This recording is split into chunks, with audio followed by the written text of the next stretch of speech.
The starting lineups for Game 2 are the same as they were for Game number 1. Starting out with the Chicago Bulls. Their leading scorer, Orlando Woolridge, up front. Top rebounder, rookie Charles Oakley and veteran Dave Corzine. In the backcourt, Michael Jordan and Kyle Macy, the playmaker, and Stan Albeck in his first year as coach of Chicago. For the Boston Celtics, their front court of Kevin McHale, Larry Bird, and Robert Parrish, all amongst the league leaders in scoring and shooting. And in the backcourt, Dennis Johnson, the catalyst on defense, Danny Ainge. Casey Jones, another marvelous job as coach of the Celtics. Jake O'Donnell and Jack Middleton are the officials, and Jack Nees will be the alternate. And we're underway here. The Celtics in white, the Bulls in red, and Boston controls. Right up. Dennis Johnson will check the matchups, guarded by Jordan inside McHale, and McHale gets a quick hoop inside. Stan Albeck hoping that their center, Dave Corzine, will be able to muscle Kevin McHale, take his inside game away from him. But the Celtics have a definite size advantage over the Chicago Bulls, who may be a little quicker, but they prefer not to run. At least they didn't in the first game. Jordan misses, and McHale gets the rebound. Danny Ainge had a fine year. Larry Bird, guarded by Woolridge. And Corzine gets the rebound for Chicago. Amazingly, in the regular season, in the season series, the Bulls had an edge in offensive rebounding over the Celtics. Not many teams can claim that. Oakley and Sidney Green, two real quick board bangers. Green starts in off the bench. Parrish blocks, and they're going to call goaltending against Robert Parrish and credit Michael Jordan. So it looks already as if the Celtics are going to give a lot of help to Michael Jordan. The first defense against Michael Jordan is Dennis Johnson. He's got to try and keep him out of the middle and angle him off the hoop a little bit. They tried 5 different players on Jordan. Ultimately, he got a bit fatigued. Not before 49 points, however. Dennis Johnson with 7 in a row at one stretch in the third period, misses here. One of the things I was looking for early, Dick, is the tempo of the game by the Bulls to try and get some fast break opportunities. Jordan found his way in once again and has his second basket. All 4 points in the early going, and a minute and a half has transpired. McHale guarded by Corzine. Toughest matchup in the league, maybe. That's why. Corzine does not have the foot speed to stay with McHale, who gives power forwards, much quicker players, a lot of problems. Last year he was the 6th man until the playoffs. Cedric Maxwell gone from the scene with the Clippers, and so McHale was the starter this year. Nearly 2 minutes elapsed. Corzine, good pass from Jordan inside with Parrish with a block shot. Good pass, but Parrish was there. That was an attempt to get Corzine involved. Parrish guarded by Oakley, and a big size edge there. Goes up, and Corzine with a fine play just stuffed Parrish. And Chicago coming back in a tie game. Jordan with a move on Johnson, blocked by McHale. And already you see that everyone is going to take a hand, as Stan Albeck sees too, in trying to help Dennis Johnson guard Michael Jordan. If Michael Jordan gets by Dennis Johnson, the other Celtics are going to clog up the lane, it looks like. What should Jordan do in that case? Look, either put it off the glass and hope that one of his freer players can get an offensive rebound, or make a direct pass to one of those free players. Bird, good position inside. Gets it out to Ainge. McHale again. McHale with another basket. McHale has 6, and Jordan has 6, and we're tied with those numbers. Corzine, with all his beef, is still letting Kevin McHale get the sweet position down and close to the hoop. Nearly 3 minutes gone by, opening period, and we're tied. Orlando Woolridge, long range. Woolridge scored 37 points and had a tremendous game in the one game the Bulls beat the Celtics in the regular year. They did it with fast break basketball, Dick, and I think that's where Orlando is at his best, out on the open court. In the first game, the Bulls did not use that speed advantage at all. Parrish scored after McHale's miss. Celtics known for getting the ball down court in a hurry. In a lot of ways. Jordan short there. Inside, Oakley fights his way. Tipped up and finally drops in. May have been Corzine, and it was. And we'll have a foul against Chicago. Dave Corzine commits the foul. Well, Corzine, an attempt right here as trying to take away position, but you can't let Kevin McHale get that close to the hoop. McHale misses the shot. And here's Jordan over to Woolridge. Woolridge averaged 29 against the Celtics this season. McHale the rebound out to Ainge. Chicago getting back defensively. He had a great inside position on a rebound, but didn't use it. Ainge throws the ball into the third row, and Casey Jones, who has won 60 or more games 4 times. Both teams shooting well in the opening moments. 8:07 on the clock. Chicago by 2. McHale finds Parrish, and Oakley fouls him. What can you do realistically, Tommy, when you have a 6'9" Oakley and a Corzine who's 6'11", but not a big 6'11", against the likes of McHale, Parrish, and later on Walton? What they're trying to do, Stan Albeck, is put experience against Kevin McHale and Dave Corzine, knowing that the Celtics don't like to use Parrish. He's their second low post option, hoping that the Celtics won't use that against Oakley to take advantage of his inexperience. Here's Parrish, who symbolized the size edge with a 14 rebound average against the Bulls in the 6 games during the regular year.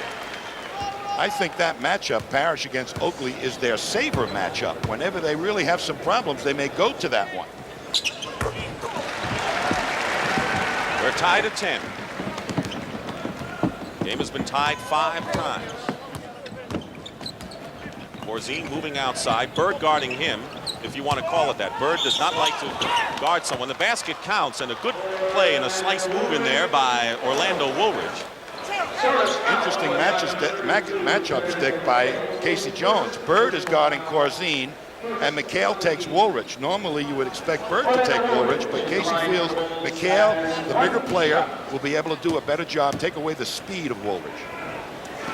McHale with the personal foul and a 3-point play by Orlando Woolridge. And Chicago leads 13-10. Parrish up against Oakley. Out of bounds. Chicago ball. Of course, Larry Bird, as you pointed out many times in the past, is probably one of the best safety men. A good team defender, not perhaps individual defender. So the last thing Casey wants to do is to have Bird guard one of the firepower men for Chicago. It's too much of a burden for Bird, and it's a smart adjustment by Casey Jones, in my opinion. Oakley hits from outside. So 4 of the starting 5 have scored for the Chicago Bulls. So they have spread the sugar around a little bit. Dennis Johnson misses, gets his own rebound, and try to get it over to Larry Bird, and Oakley may be called for his 2nd personal foul. What a year and a strong finish for the 9th pick, Charles Oakley. He's going to be a bona fide star in this league if he isn't already. He's got some things to learn, like how to get that shot off in the low post, but boy, does he bang on the boards. Actually drafted by Cleveland and then traded to Chicago in the deal involving Keith Lee, the rookie from Memphis State. Came from Virginia Union. A year later is playing at Boston Garden in the NBA playoffs. Celtics starting off not running as well, just like the other night. Feed to Ainge. Dennis Johnson. There's Walton and Seasting on the Celtic bench. Maybe the key reasons why the Celtics have had such a great year, and good passing by Boston. And it's 15-12. Of course, the Bulls are getting back defensively. Stop that break. When the Celtics put the pressure on the defense by pushing it up fast, that's when they're at their best, both for layups and low post play. 8 on the shot clock. Oakley hit 1, fakes Parrish, goes in strong, and gets the basket. Charles Oakley at 6'9", leading rebounder for the Bulls this year. Stan Albeck's shot chart has to be complete by now. The only man who hasn't scored in the starting group has been Kyle Macy. Ainge goes for 3 and nearly had it. Spun out, rebound by Oakley. Chicago had a 12-point lead in the first half of the game against the Celtics Thursday. Jordan trying to fake Bird, can't do it. Hits the jumper, but Bird played pretty well defensively against Jordan there. You got to hang on Jordan's shooting hand. Most players try to force him to his left and make him bring the ball to you. Biggest lead of the game. 7 points for the Bulls. Under 6 minutes to go. Bird. McHale. Parrish. McHale made the big play, though. When the Celtics bang on the boards and they're perfectly capable of getting those offensive rebounds, that's when they're doubly difficult. McHale out to guard Woolridge in the lane. Tough shot, tough defense by McHale. Bird the rebound, and the Celtics trailing by 5 with 5:25 remaining in the first period, and Oakley intercepts that pass. Bird and Johnson back defensively. Oakley goes in, and they're going to call offensive foul. Bird, one of the great anticipators on defense, knew what Oakley was going to do there and got position. The master of the half-inch got him for the charge. And 3 fouls on Oakley, and he'll come out of the ball game when we return. The Houston Rockets let Sacramento get back in the game last night and ended up winning to take a 2-0 lead in that series. Robert Reed, 29 points. He's been starting in the backcourt. The Lakers, with another blowout over San Antonio, have a 2-0 lead. Magic Johnson with a superb game. Atlanta, 2-0 over Detroit, winning for the second straight time on their home court. Dominique Wilkins, 50 points. But when was the last time you ever saw a 5'5" player, talking about Spud Webb, called for goaltending? And here's what happened in the waning seconds of the game. Spud Webb, the slam dunk champion, called for goaltending, and the Atlanta Hawks have a 2-0 lead, and a pretty good all-round game for Spud Webb as well. We're going to see some good offensive rebounding by the Celtics. Bird gets free there, but the shot left is no good. But watch McHale come along that baseline and just outposition Corzine. And then they hang tough. Parrish, Oakley turned them loose. And the Celtics are smart enough that if you don't block them out, they'll keep coming on the glass.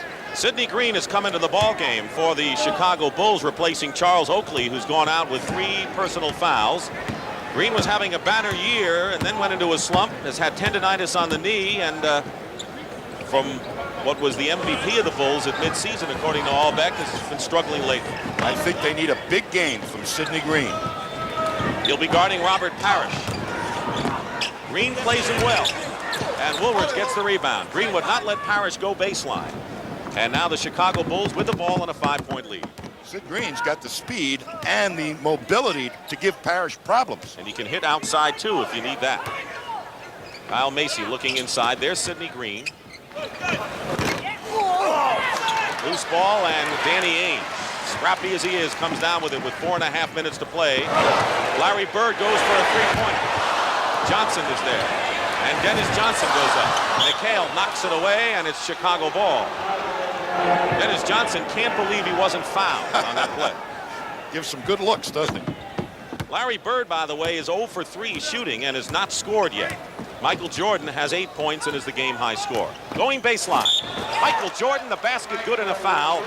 Fantastic quickness going to the baseline. They sure got and sent him to his left. Watch him come to his left. Dennis Johnson saying, you can have the baseline. Now hoping that Parrish will be able to get in there and at least intimidate him, but he didn't move quick enough. Bill Walton is making an early entrance, and Parrish, who committed the personal foul, goes out of the ball game. But here's Bill Walton, a very key acquisition for the Celtics at 33 years of age from the LA Clippers for Cedric Maxwell. Comes into the ball game with 4:15 now remaining in the first period. This lead by the Bulls is a much more solid lead today than it was in the previous ball game. Bird can't convert on a good feed from Walton. Walton's one of the best big men passers in the game. Good defender and rebounder. But meanwhile, Chicago can open it up to a 10-point lead if they can score here. Corzine against Bird, takes it inside. McHale on the rebound as Green fails on the tip-in. Celtics defense is giving up an awful lot of easy shots to the Bulls. They're forced to play more one-on-one defense, though, in this game than they were in the open. They have a good advantage. Corzine being guarded by Bird in the low post. Still Boston ball. They didn't score, but a good pass here with Walton the key. Well, you're going to see him cut to the hoop. Little push by Bird, loses his man. Wide open now, but tough shot, tough angle to get the shot off. Celtics turn it over again, and they're ragged right now in the opening moments. 3:31 to go in the first period. The Washington Bullets have an early lead over the Philadelphia 76ers, who are playing again without Moses Malone. We'll keep you posted on that game. Jordan goes up, ball slapped away, but Jordan winds up with it and draws the foul. Playing Michael Jordan one-on-one is, for a guy like Dennis Johnson, who's a great defensive player, is very difficult because Jordan's got the speed advantage, the quick step, and he can go right, left, or over you. And Dennis Johnson that time tried to force him to his left, left just a little bit too much room for him to get to the hoop. Walton committed the foul, his first, and here's Michael Jordan, Rookie of the Year last year, and led his team in virtually every category, including rebound. And a 10-point lead for the Chicago Bulls. And the crowd getting a bit antsy here. They're not used to the Celtics trailing. There's no pace to the game for the Celtics. The Bulls have got them in dance tempo. Knocked away. Jordan to Woolridge. Ainge is back. Woolridge goes up and they're going to foul. The only thing Danny Ainge could do. And it'll be a two-shot foul. The Celtics with the turnovers. Unlikely for that team against Chicago. Foul was on Ainge, and Orlando Woolridge will go to the line and shoot an air. Well, that was off a steal. By getting him out on the wing, they have a speed advantage there for a fast break basketball. Bird, he's guarding Bird, and by the time McHale gets up to get him, he could be well up the court if they push the ball up the floor of the Bulls. Woolridge in his 5th year. Scored 25 points in the first game, but didn't get underway much early. Right now he has 6 points. 1 out of 2 for Woolridge. It's 25-14. The Bulls by 11. Under 3 minutes to play in the opening period. Johnson is open. Dennis Johnson. Celtics have to hit some of those outside shots to open up the inside game for McHale and Walton and Bird. Bird has not scored yet. Woolridge outside hits. 8 points now for Orlando Woolridge. First time this year he shot under 50% in his career. Open again is Dennis Johnson. Jordan picks him up. Knocked away by Jordan, and they're going to call the foul as Dennis Johnson hits the parquet as hard as you could want. And a timeout is called. 2 minutes and 20 seconds remaining in the opening period. The foul is on Sidney Green.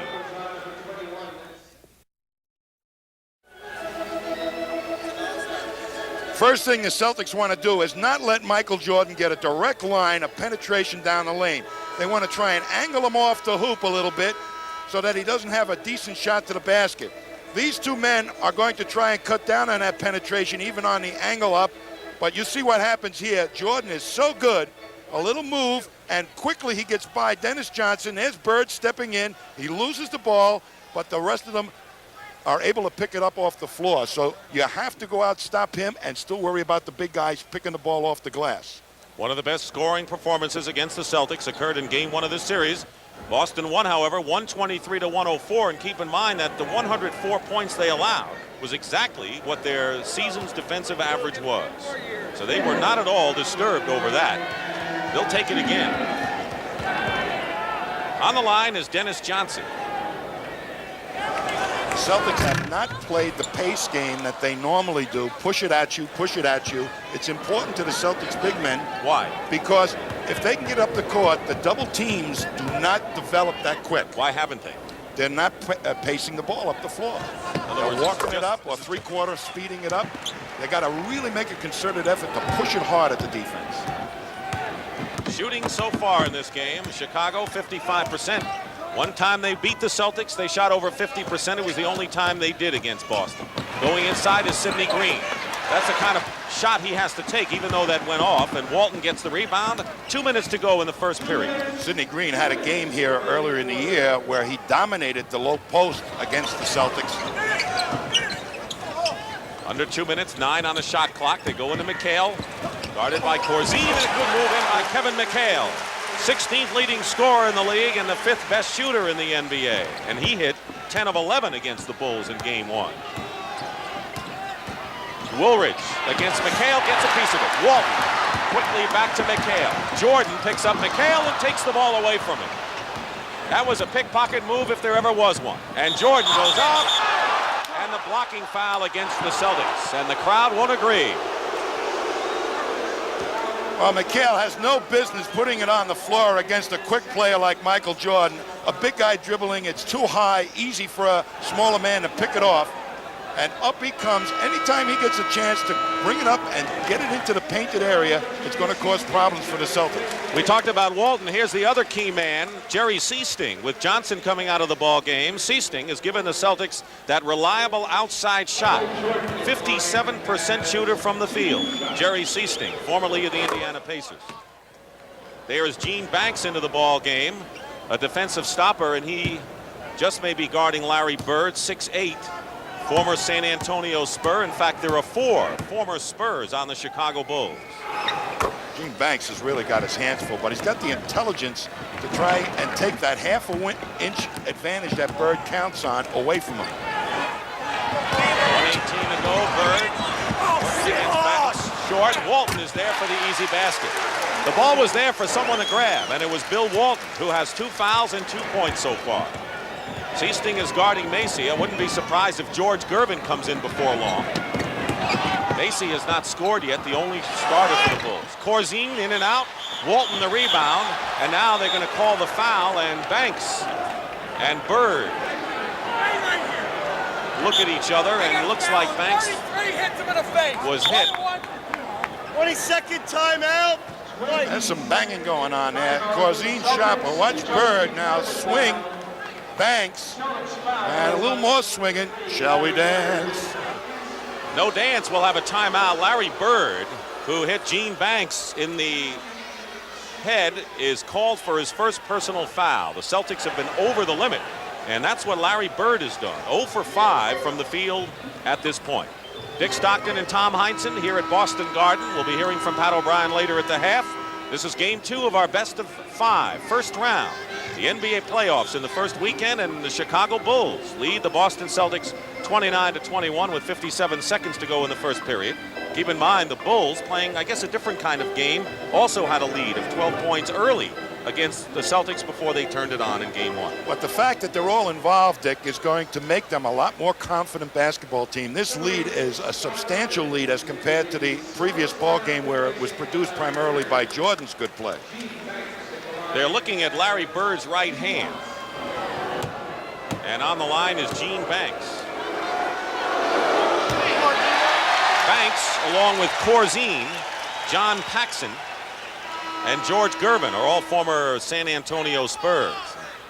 If it's that right index finger on Bird, that's going to really affect him. He had that broken finger, and it's caused him lots of shooting problems. Mike Smrek, a rookie from Canisius in Buffalo, New York, comes into the ball game. He's a 7-footer. Banks misses 2 free throws, and Corzine goes out of the ball game. He scored 2 points. And he had lots of good shooting opportunities that didn't pay off. Scott Wedman comes in for Larry Bird, guarded by Banks. Seasting off a screen. They go low now to McHale over Sidney Green. Kevin McHale has 10 points. He's the leading scorer for the Celtics. This is the unit that Casey Jones counts on to either produce a lead or create tempo. This is the Green team. They didn't really have defined roles when the Celtics had their problems around Christmas. They sure didn't. That was the Christmas massacre, but the troops are back. Jordan from the corner, and now the Celtics playing for the last shot, trailing by 8 points, 31-23. People look back at the key and turn around to the Celtics season. It would be that time of year when the bench gelled. And that'll be a Chicago foul, and will put them in the penalty, and the Celtics will go shoot 2. Larry Bird being tended to now by Ray Melchiori. I don't know what finger it is, Dick, but you know, he broke that index finger playing softball his senior year in college, and it's troublesome enough for him to shoot. It's amazing to me that he shoots so well from the outside with that finger. It looks like a crooked road with a detour. Sidney Green with his 2nd foul. As long as that crooked road leads to the NBA Finals, that's all Larry Bird's concerned with.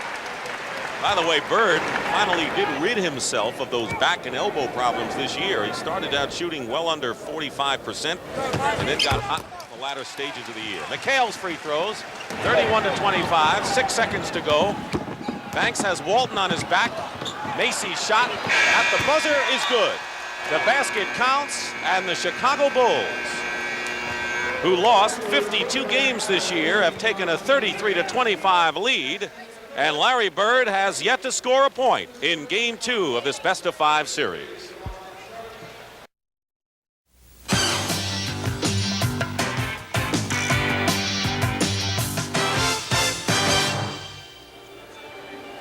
Chicago has an 8-point lead as we start the second period, but this was a key play as far as Larry Bird and the Celtics go. Well, that's the penalty you pay Larry Bird as a team defender. Good pick, and Bird tries to fight his way through, and doing that hurts his hand, and you can see already he's looking at that right hand, and it ended up his last 2 fingers. Now he gets a little angry and goes at Banks, which I don't think was quite fair. because pulled his Banks was jersey. really played good offense that time. Now you see, well, it's that the last two fingers. Smaller tape. I think Ray Melchiori put smaller tape on those last two fingers. But and look at that index finger. He's got a bump on that index finger. Looks like Mount Everest. Bird was 0 for 5 shooting in the first period and did not score. Keep in mind that Bird was the only player in the NBA this year to finish in the top 10 in 5 of the 8 categories. And heading perhaps for his 3rd consecutive MVP award. Meanwhile, we start the second period and the Bulls lead by 8. You know, on that injury, Bird really, as a team defender, backed in, and Banks smartly picked him off so Corzine could get the shot off. Leading scorers, Jordan for Chicago and McHale for Boston. Dick Stockton and Tom Heinsohn here at Boston Garden. Coming around the screen, Rick Carlisle in the game, stays with Jordan, misses, and here's Walton. Gets it into the hands of the right man, Seasting. So Carlisle's in the game. Rick Carlisle, second year out of Virginia. Good perimeter shooter and a very smart player, although not fast. Wedman gets it into Wedman. To Walton, I should say, and a foul called against Mike Spreck. The Celtics do not have much speed in there right now. Well, this is the fastest unit they have, Dick, to tell you the truth. Wedman at that forward spot has got more foot speed than Bird, who's about to re-enter the ball game. But this is what they count this team to be, a fast break unit. And Bird's going to be in there replacing McHale. So that now is a pretty fast unit in there for the Celtics. As quick as they got it. Fooled me. Bird. Double team. Gets it to Walton. And Walton is fouled. That is a good foul. Michael Jordan commits the foul. One of the things the Bulls wanted to do was to take that foul early when it looked as if the Celtics were going to get an easy 2. And there's an example. Well, when you double team Bird, you better cut off the guys cutting to the basket, and it was much too late developing. Mike Spreck, the 7-foot rookie, goes out of the game, and Orlando Woolridge, who scored 8 points in the first period, comes back in. So Sidney Green, Orlando Woolridge.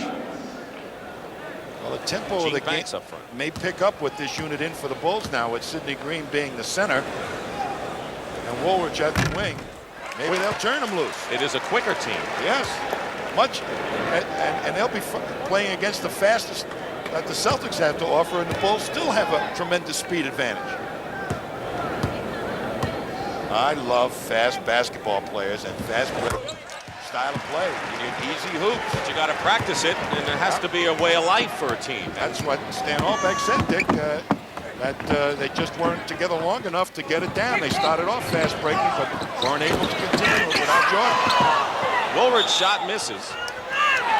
And Stan Albeck was looking for interference and a goaltend call against Walton. Instead, the Celtics have the ball. We have a minute gone by in the second period, and it's a 6-point Chicago lead at 33-27.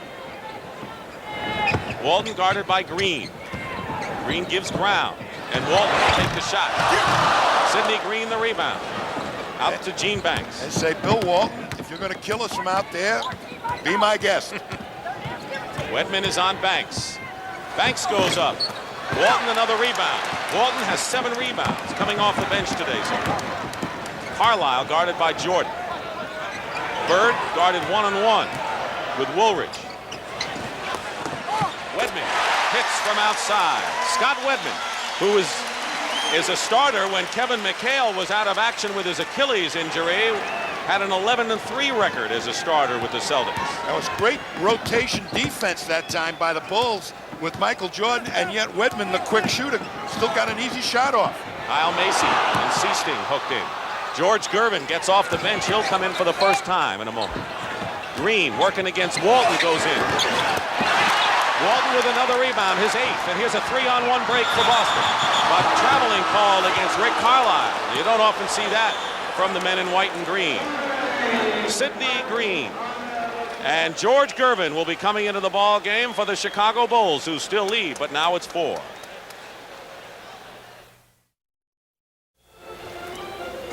Take a look at the Western Conference first round, also best of 5. The Lakers lead 2-0. So does Houston. Dallas and Denver have 1-0 lead in their respective series. Utah plays Dallas tonight, and a couple of key performers Mark Aguirre with back spasms is questionable for the Dallas Mavericks. Adrian Dantley will not play for the second straight time for the Utah Jazz. Well, I think Dantley is as important to his ball club as Aguirre is to his, so that might cancel each other out. But if either one of them is able to play, it's going to give his team a tremendous advantage. Right in the middle there is number 8, George Gervin, who will be 34 years of age a week from today. 14th year, but his first with Chicago. Played, of course, at San Antonio. The 7th all-time leading scorer with over 26,500 points. All-time playoff scoring average is right behind Jerry West. So George Gervin, who's really had to make a traumatic adjustment going from San Antonio to Chicago, coming off the bench here.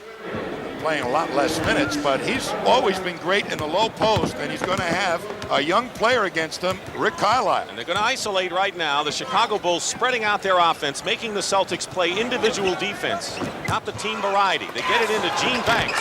Banks gets the basket. That is the best of Gene Banks, under control. We're going to look for more isolation plays, I think, here from the Bulls.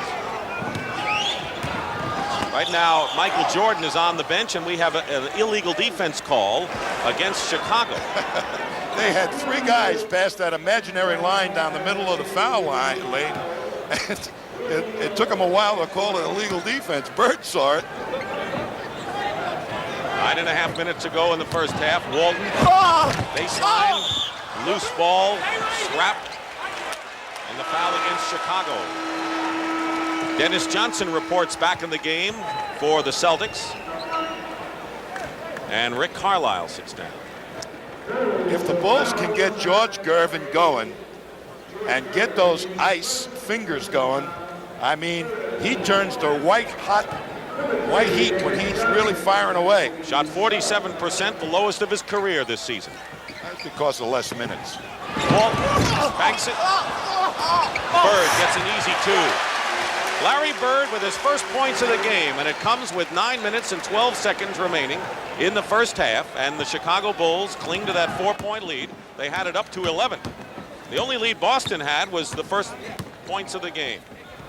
Without Jordan in the game, they've got to find a guy they can give the ball to and count on him to get him a couple of points. Gervin going in.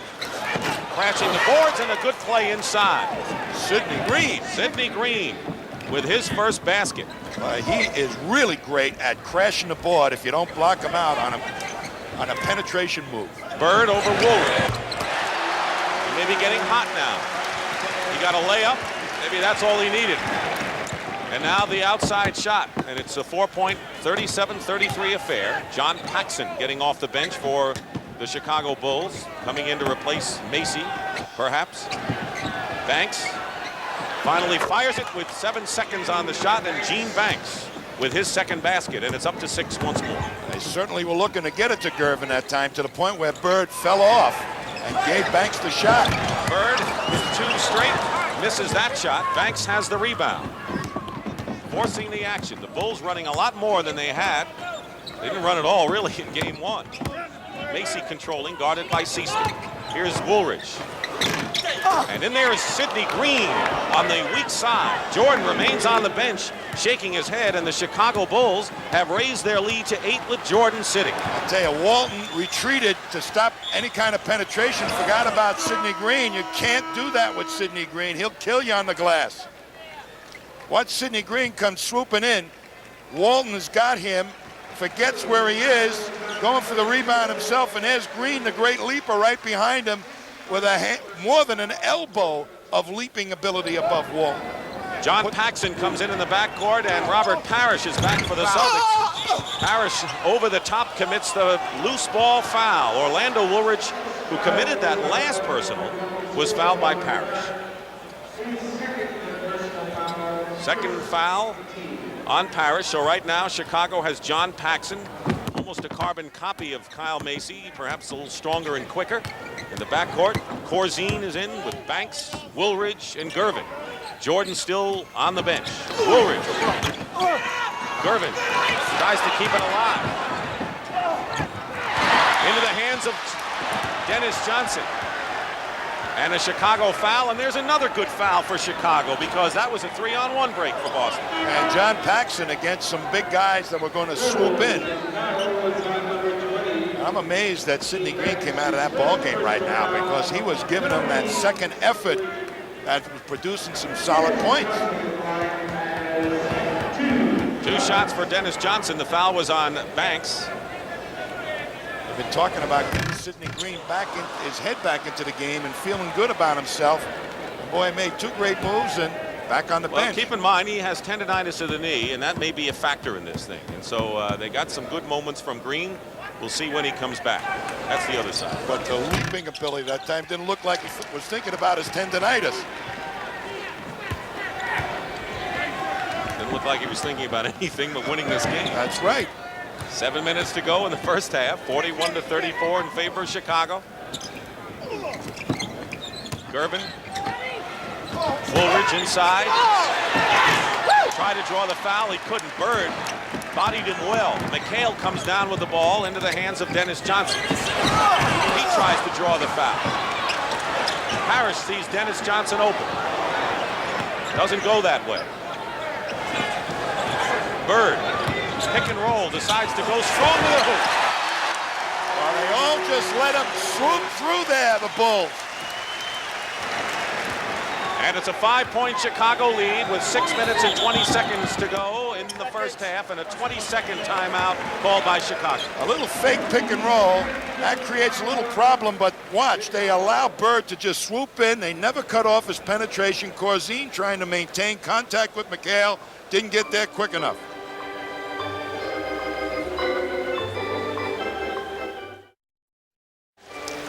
.6:20 to go in the first half, and the Chicago Bulls, who have led all the way except for the first points of the ball game.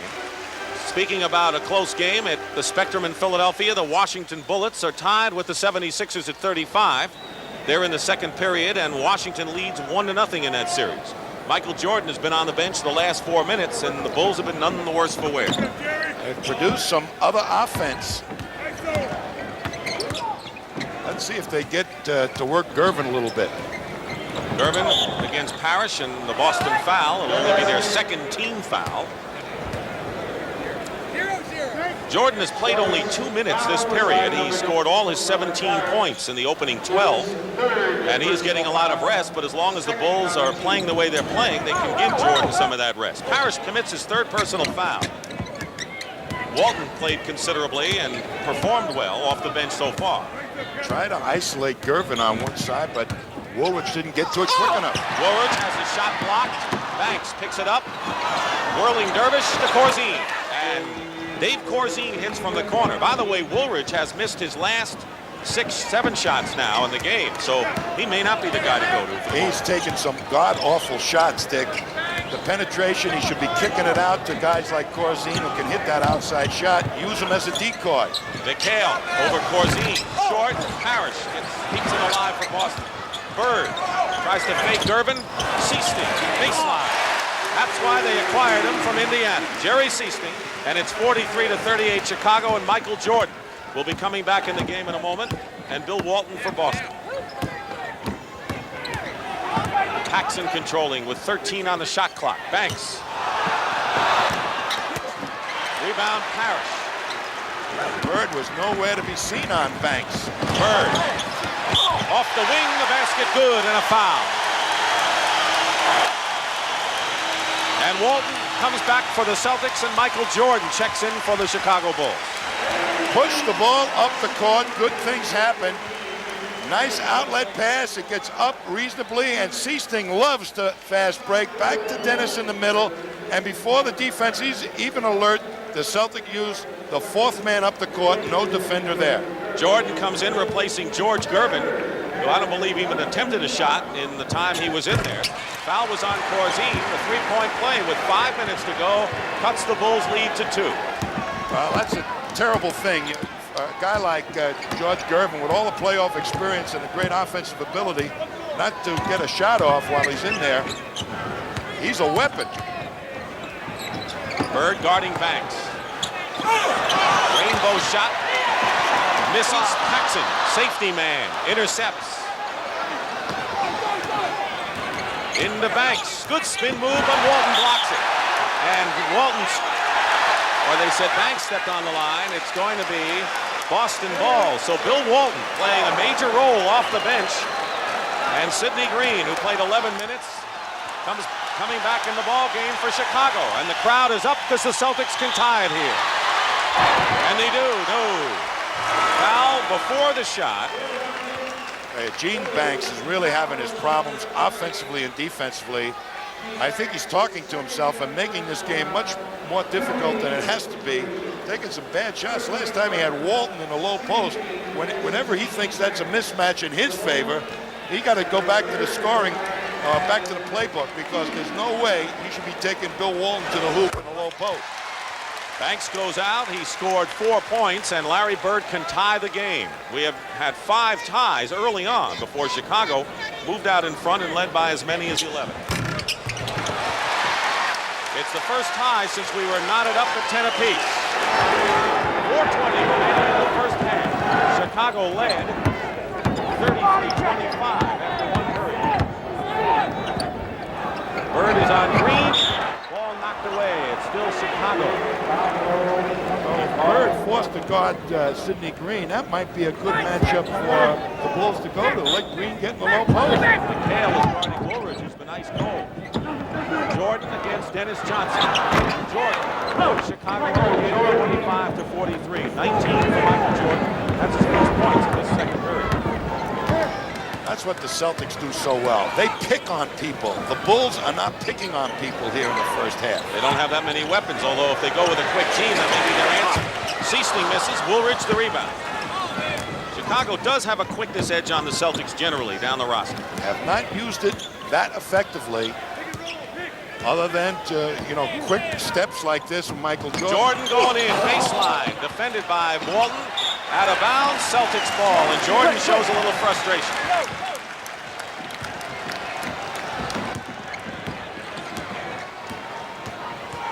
Dennis Johnson over Jordan. Sidney Green the rebound. 3:15 to go. Jordan inside to Woolridge. Basket good and a foul. And that looked like a Celtic playbook. When he gets in the paint, remember, try and angle him off. He gets everybody looking because their concern is him, and he has become alert himself as a decoy for somebody to slip behind the defenders who have lost their attention, and Woolridge smart that time to get open. Interestingly enough, Walton with the foul, his third, so the 2 Celtic centers, Parrish and Walton, each are burdened with 3 personal fouls right now, and Parrish on the bench. 48-43 in favor of Chicago, winding down to 3 minutes to go in the half.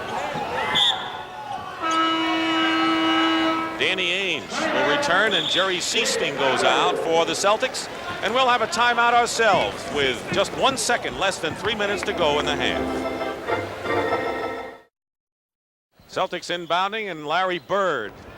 What's the story with Bird today? How are the Bulls playing? Bird said that his prime function, he thought, was to really develop the inside game for the others and not to look for a shot. But the Bulls are also getting out there and challenging him on his outside shot. McHale draws the foul. And looks like he hit his head.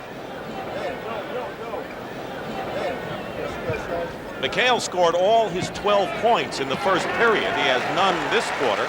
Larry Bird has all of his 11 this period. Let's see what happens here. He gets sandwiched, and somebody comes over. And actually what happened, it looked like he got a little whiplash or an elbow in the forehead. Dave Corzine commits his 3rd foul. Oakley and Corzine each with 3. So McHale trying to get the cobwebs out. Want to remind you that you're watching the second game of a best-of-5 first-round NBA playoff at Boston Garden. Dick Stockton and Tom Heinsohn here on CBS. The Boston Celtics with the best record in the league and a 41-1 record at the Garden this year, trailing right now 48-43 and 2:56 to go in the first half. Foul Story. Parrish and Walton, the 2 Celtic centers, have 3, and Oakley Corzine also 3. And his eye is cut there too, Dick. That was a nice little elbow he got there. Chicago had scored 5 in a row to break a 43 all-tie before the free throw. 13 on the shot clock. Jordan Inside to Woolridge, spins around, basket counts and a foul. Great move by Orlando Woolridge, and keep in mind he's had a knee problem and a sprained wrist, but he showed no effects of it there. They played a little 2-on-2 basketball, and that freed up Woolridge. He was Dennis Johnson ended up on him originally. McHale has been trying to guard him, but when you do stuff like that, the Celtics switch a lot. You got to look for the advantage on the mismatch. They finally got to it. Foul was on McHale, his second. It's 50-44, 2.5 minutes to play in the opening half. Chicago leading, and they've led practically all the way in this first half. Bird banks it, tips out, tipped in the air. Volleyball comes down to Ames. Walton, McHale in the corner. Ames scraps his way. And a new clock. Bird inside to McHale and the basket. Celtic passing at its very best, and it's a 4-point Chicago lead. 2 minutes to go in the half. You know, the guards' patience of the Celtics to find that good matchup is what really makes this team click. Jordan controlling against Dennis Johnson, and they isolate him. Misses it all. Save though. Green. Jordan. And the rebound by Walton. The Bulls did everything but score on that sequence. Bird tries that extra pass. Whistle. No basket, and a 3-second violation called against Boston. And even Stan Albeck's enjoying this first half. Danny Ainge makes one great steal here, goes up high. I mean, that's a great athletic skill there to take it away from a bigger man. 4-point lead for Chicago. Sidney Green is up on high, setting a screen. Johnson trying to fight through it on a switch. Bird guards Jordan, and Jordan hits the jumper anyway. Michael Jordan, 21 points, and it's 52-46 Bulls. Looking inside to McHale, nothing doing. Corzine denying. Dennis Johnson misses a three. Walton though. Jordan with under a minute to go, and the ball bouncing into the hands of the Bulls. Corzine inside to Paxson. Paxson gets the basket, and now the Chicago Bulls have opened it up 54-46, and they have been the strong team down the stretch in this quarter. They played good push-up basketball that time. Some of the Celtics big people didn't get back. McHale off balance, draws the foul. Stan Albeck made comments after game one that he got less of a break from the officials, and that the Celtics were able to use mayhem, to say the least, inside. Of course, Casey Jones said, well, if they're playing a physical game, what do you expect? They should commit most of the fouls. In any event, Corzine has number 4. Well, I used to be a coach. I used to use rhetoric like that, too. It's like a coach's book for coming into the Boston Garden on how to get the officials on your side. Not just the Boston Garden, but anytime you're on the road. Doesn't seem to help much here, looking at the record of the Celtics this year. You can see the blood on the jersey of Kevin McHale from that cut left eye. Hits the free throws. Banks is in the ball game with 38 seconds to go. Chicago leading by 6. And they'll call the foul on Ainge. Second foul, but that will put the Celtics into the penalty, and so John Paxson will shoot 2. That was kind of a chicken foul. It looked more like Paxson fell down and Ainge fouled him. Paxson, of course, comes from a great bloodline of basketball people. Of course, he must have played against his dad. I certainly did. He's a great player. With the Lakers and the Royals, and his brother, of course, Jim, is with the Portland Trailblazers. They want this man here to shoot more. They want him to get that outside shot going. They feel he can push it up the floor better than even Kyle Mason. 34 seconds to go. 8-point lead for Chicago. Their biggest lead was 11. Ainge taking it all the way in. Bird tipping. Walton tips it in. And Bill Walton with 6 points in the ball game and 13 rebounds has been the key center, not Parrish so far for the Celtics. Celtics used some great stuff on the offensive boards on those fast breaks. That penetration by Danny Ainge that time, even though he missed it, he produced the 2 points for the team. 6 on the shot clock, so there's a 3-second differential. Jordan with a fake shot and draws the foul. Dennis Johnson, beside himself with frustration after that, did not agree with it. That's his first personal foul. When Michael Jordan beats you going to the right, you have to lean across him and bring your hand down, and that's when the official will normally call the foul. Mike Tebow, who is one of the assistant coaches with Chicago, said about Jordan, he's got the jump shot ability of a Jerry West and the ability to go to the hoop of a Julius Erving. Pretty good people to be compared with. I call him Mercury. You ever hold Mercury in your hand? He's all over the place. Foul with 3 seconds to go, and now it's Michael Jordan who is complaining. There is Mike Tebow kneeling down. Actually, Tebow is not on the bench. He must be upstairs sending in plays from the top. The helicopter, huh? Sidney Green gets called with his third personal foul. Corzine has 4. Oakley and Green 3 for Chicago. Parrish and Walton each with 3 for Boston. The Bulls have played as well as they can play. And the Celtics really haven't gotten their game together whatsoever, and the Celtics are still in it. Celtics are rarely out of it this early. I guess, though, in the one loss they experienced to Portland here, they were out of it early. That was a rout. Right. 1 out of 2, 2 seconds to go, and then that shot will not count if it goes.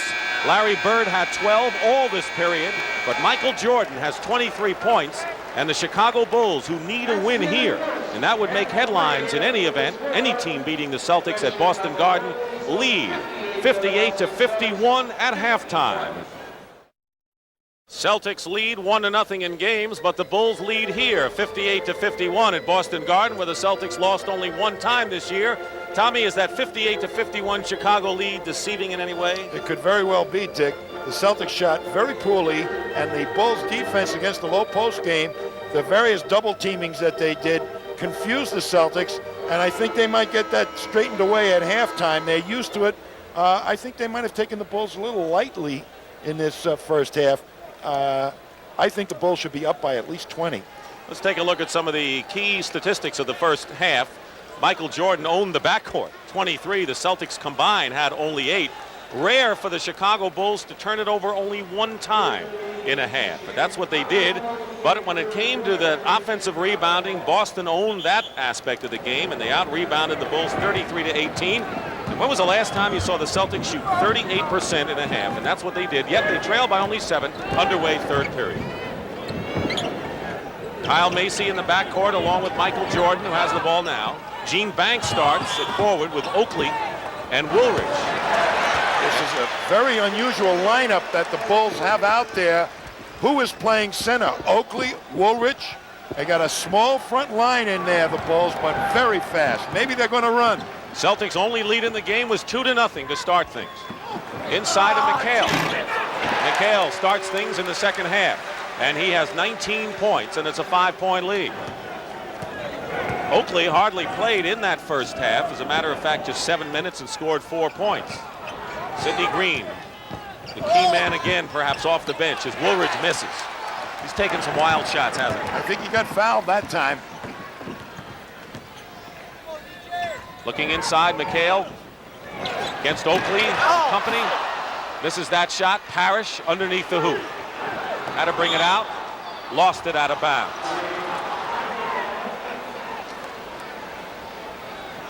Celtics with a tremendous domination off the glass. Woolridge with 13 points. He has the ball along with Jordan's 23. Woolridge missed inside. Woolridge on that one-on-one game, I think they ought to park that for a while and find somebody else. Banks working against Bird on a post-up. McHale tried to double team, and Woolridge misses again. Here's Michael Jordan.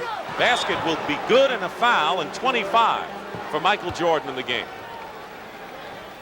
You know, this lineup that they have in there, I got to ask him after the game why it's in there, because there's no real size and no real strength. Oakley's pretty strong, but there's no inside game or board banging going on. You mean Sidney Green? Sidney Green, I think.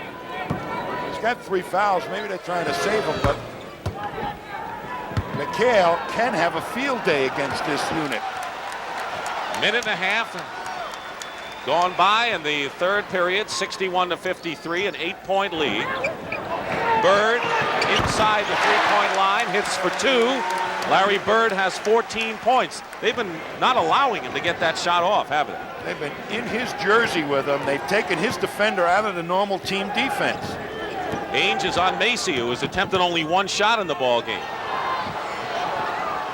Woolridge working against McHale goes in, and a good move by Orlando Woolridge, 15 in the game. I guess they're going to give it to him until he gets it right. 6 for 18 is the shooting for Woolridge. 33%. Ainge for 3. And the rebound by the O. Stan Albeck does not have a lot of respect for Kevin McHale's defense. Jordan goes up, no basket and a foul.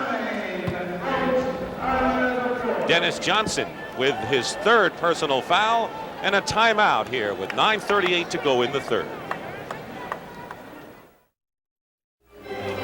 So Michael Jordan with 49 in game 1, 26 right now, and Tommy asked some of the Celtic guards their observations on how to play Michael Jordan. Foul him and hope someone else can come in and do the job. You know, if the team can't stop him, maybe he'll shoot himself to death. I don't know. I guess you give a call to Clint Eastwood because there's not much you can do at that point. Just let him go. They all tried on Thursday, including this man, Dennis Johnson. But when the second half came to play, Dennis Johnson with a tremendous effort. He had 7 baskets in a row in the 3rd period and 26, and he did a better job against Jordan. By the way, Celtic guards are shooting 3 for 13. Chicago with it with Jordan with 9.5. Long range, Jordan hits. And a 10-point lead for the Chicago Bulls. Keep in mind their biggest lead in the first half was 11, and they're close to that now. Crowd getting a bit anxious again, Tom. Boy, and Gene Banks is doing a well of a job of trying to stay with Larry Bird. Not an easy task. Oakley comes out to meet him, and Bird hits. Larry Bird now hitting 2 outside shots in the first 3 minutes of this 3rd period. Casey Jones counts on Larry Bird to bring him out of the doldrums. He's done it. Remember that Philadelphia game here when he did it to the tune of 3 three-point plays in the final moments of the first half.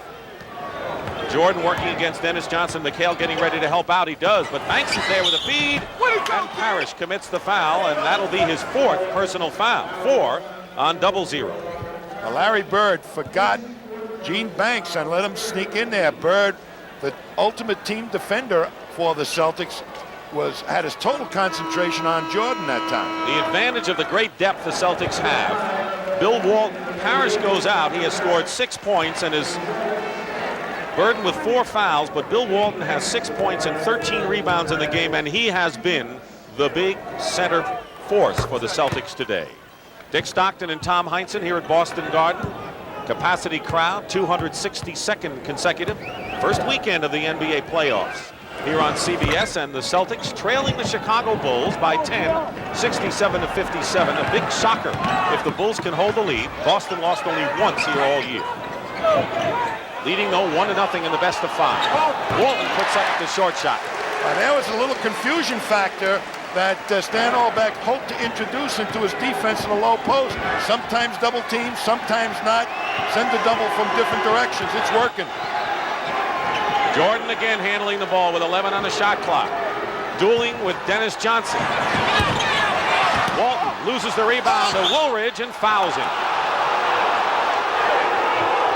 That was a tough go inside of 2 determined men going for 1 ball, and Bill Walton commits his 4th foul. So both Celtic centers, Walton and Parrish, have 4 fouls. As Walton spreading out, but the quicker player, Woolridge, is able to step inside. Normally Walton plays against the bigger, slower guys that don't have the ability to use their quick feet to step inside. You saw what Sidney Green was able to do to him in the first half. But the foul story now becomes focused on the 2 Celtic centers who have 4 fouls. If one or both get into foul trouble, that could be a major factor down the stretch. Should be, but they're smart enough to use those fouls. I'm not too concerned if I were Casey Jones at this point. 4 fouls. Don't forget you have that man, Greg Kite, in his 3rd year, who's quite a banger, who has seen some quality minutes this year. Nearly 4 minutes going by, 3rd period, and a whistle and a foul away from the ball. Called against Chicago, and a derisive cheer from the crowd, who would think that the Bulls have had the edge in calls so far. Charles Oakley, that's his 4th personal foul. 4 on Oakley, the rookie from Virginia Union. Double team on McHale. Open is Johnson, penetrates and scores. Now that time they doubled, and they forgot to get to Dennis Johnson quick enough. The rotation of the defense of the Bulls wasn't there. 8-point lead for Chicago. They led by 7 at the half. 7:39 remaining in the third. Double on Jordan. Inside, and Banks lost the ball. Got hit in the eye, but lost the ball. Celtics pushing it up, and Ainge goes in. And the foul will be against Chicago. Ainge may be the spark that the Celtics haven't had to get their fast break going so far. Well, he's their real push man because he has the desire to really attack the defense. Dennis Johnson, when he gets the ball on the outlet, really kind of 3/4 it up the court. Danny Ainge has got more speed to apply to the fast break than DJ does. Ainge with his first point of the ball game, averaging nearly 11 a game, coming in and a 90% free throw shooter. Misses one of them though. Foul, by the way, was on Macy, his first. Macy with the ball, guarded by Ainge. Dennis Johnson is sticking with Jordan effectively. Jordan can't seem to get away, and losing the ball momentarily. And losing it for good is Oakland. The Celtics with Bird. To Walt. And a 20-second timeout called by Chicago. Listen to the crowd as the Celtics have come back, still trailing by 5. This is the exciting time of the year in the NBA, and the playoffs continue next weekend. We'll be on the air Saturday, 3:30 Eastern time, and then a doubleheader on Sunday, beginning at 1 o'clock Eastern. Of course, we don't know what matchups you'll see. It could be at the tail end, game 5s of the first-round matchups, or the beginning of the conference semifinals. But whatever it is, you'll see some exciting action next weekend on CBS. Philadelphia leading a tight battle over Washington, 64-61 in the Spectrum. The Bullets lead 1-0. In the best of 5 of that series. Philadelphia needs Moses Malone. They've lost their power guy inside. Crowd is turned up a notch here. See how Chicago responds. Woolridge. Banks. And Banks quiets them for the moment at least. Oh, what a smart play by Gene Banks. Got right in there as they went to the penetration, got the good position on the offensive board. Celtics spreading out their offense, making Chicago play more one-on-one defense, not the team variety. Ainge with a move on Macy. And a foul on the pass, a one-shot foul. Let's watch Banks here on the glass you talked about. There's Larry Bird going to the penetration, and look at Banks coming right in there, steps inside with nobody really blocking him out. Timeout called by Boston with 6:27 remaining in the third. Celtics have won 32 in a row at home, but the point is, in the best all-time home record in the history of the league, at 40-1, every home team has won so far in the playoffs, with the exception of the first game when the Bullets shocked Philadelphia with that 18-0 spurt at the end. Well, the further you go into the playoffs, Dick, the home court advantage isn't as great because the teams are closer together in talent, and they're closer together in mental toughness and battling against the home crowd. No, one thing, and that is the Houston Rockets with a 2-0 lead over Sacramento have to play that Tuesday night game in the Arco Dome where the Kings were unbeaten this year. See if that jinx continues. Very impressed with the Bulls in this quarter. They've used a lot of good, solid offense. Bird from Walton. Even with that strange lineup, huh? Well, that's strange. I got to ask him after the game why he came out. I never would have thought of this lineup. Folks, if you want to know what Tommy's doing after the game, he'll be asking Stan Albeck about his lineup. They don't have a true center in there. Woolridge working against McHale. The basket is good and a foul. Orlando Woolridge gets the hoop. And Woolridge now with 19 points. You know what I think it is, Dick? I think that Stan Albeck really feels that there's not enough good one-on-one defenders on the Celtics. Here's the move by Woolridge against McHale. He feels McHale can't guard Woolridge. That's why he's attacking him. I would never believed it myself. I think McHale's a very good defensive player. Another point here, the Celtics shot 38% in the first half. They're 7 for 9 so far in the third period, and yet the Bulls have added a point to their lead. And a whistle before the shot, illegal defense against Chicago, and that's a technical foul. The second time an illegal defensive call is made, it's a technical. So Danny Ainge has been shooting. Interestingly enough, Larry Bird was the free throw shooting champion this year, but Ainge has been shooting the tees lately. We have not seen any tempo in this game in the third quarter whatsoever. This has been a chess match with Boris taking 2 minutes to think about his next move. That's how long the game is developing as far as I'm concerned. No pace whatsoever. Dennis Johnson with the ball. Boris with the ball. Yeah, 5:40 to go. Bird going in on Banks. And Larry Bird with a left-handed move with 20 points now in the ball game. Keep in mind he did not score until there were over 9 minutes remaining in the first half. Well, they didn't double him that time, and Banks forced him to the middle, made him take a tough shot. He's 4 for 4 this half. Macy hits it, and the foul on Ainge. And I'm sure Casey Jones is saying, here's a guy that's taken one shot in the game. Why foul him all the way out there? Well, that's a shot. And I think when you take a long distance shot like that, Kyle Macy, if he hits it, now all of a sudden it changes your thinking on the way you're going to drop into the paint to help.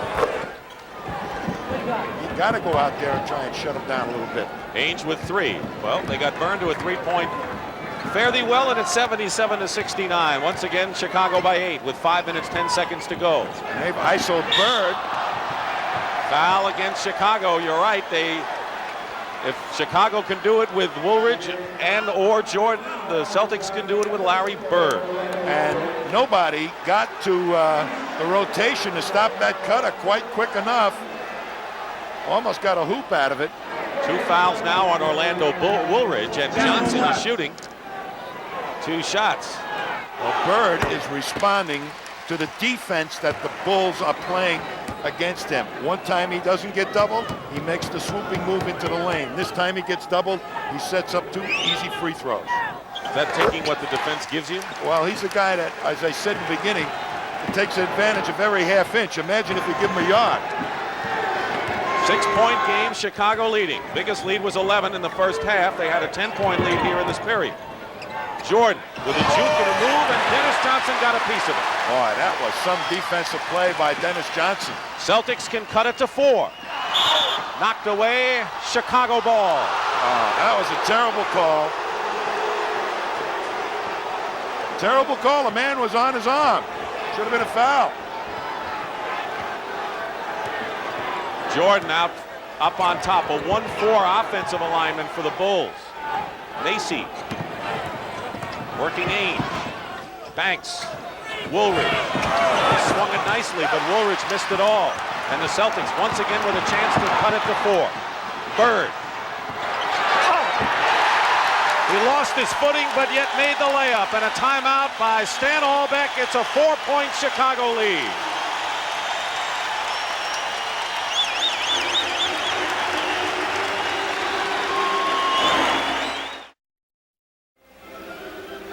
The Celtics have outscored Chicago 14-8 to cut a 10-point lead to 4.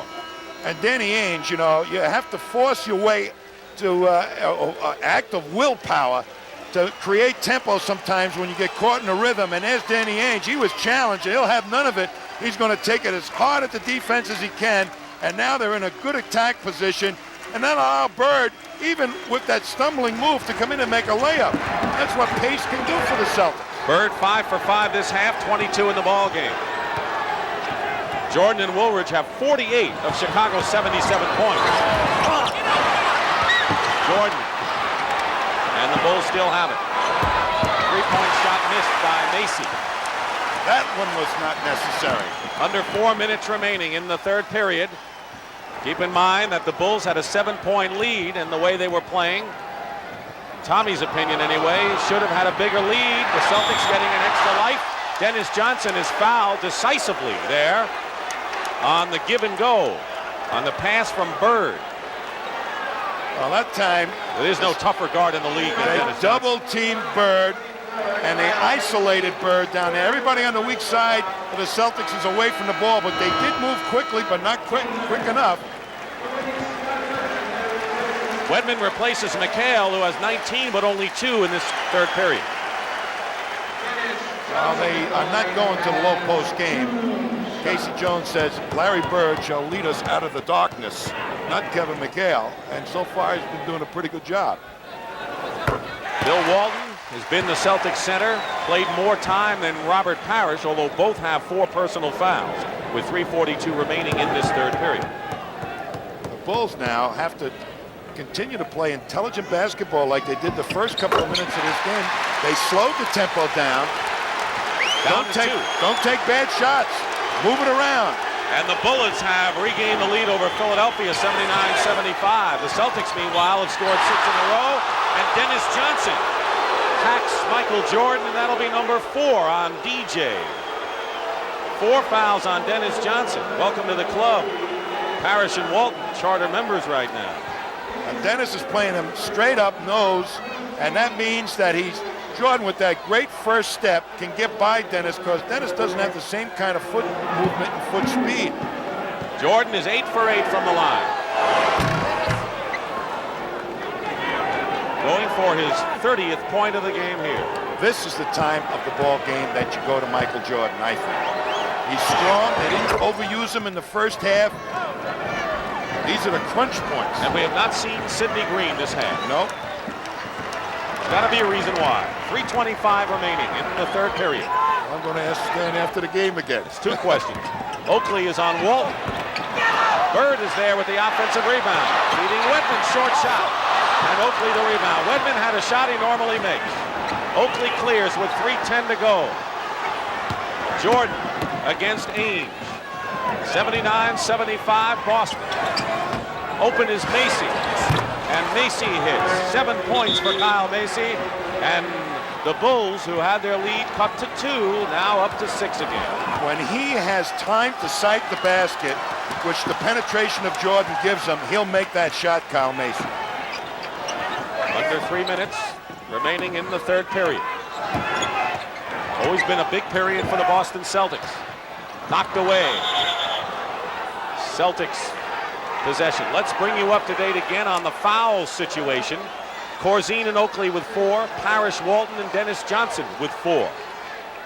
And before the Celtics can inbound, Jerry Seasting will come back in the ball game, replacing Dennis Johnson. That's going to put Danny Ainge on Jordan. And a drive by Ainge. And Jordan on Danny Ainge. And Ainge chalks one up there, and they're down to 4 points now. The first field goal of the game for Ainge. Ainge might even do a better job than DJ because he's used to playing point guards, shifty guys. He did the other night with his quickness. Jordan misses, tipped up again. Oakley fighting. Comes down to the Celtics, who can cut it to 2. Ainge is fouled.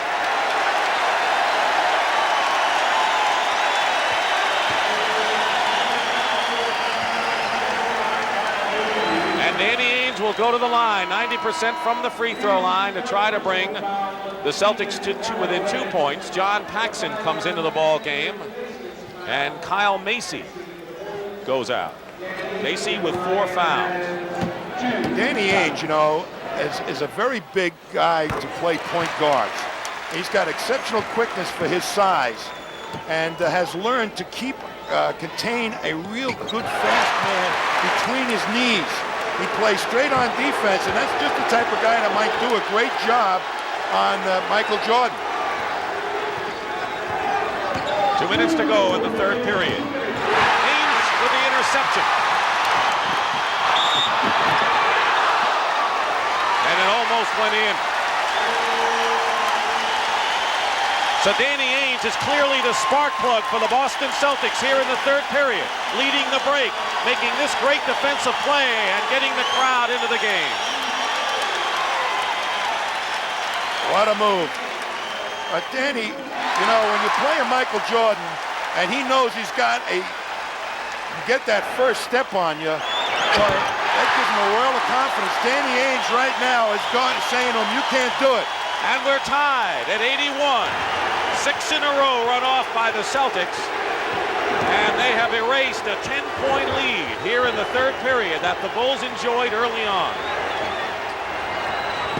Inside to Jordan. And it's Oakley who gets credit for the basket. Charles Oakley.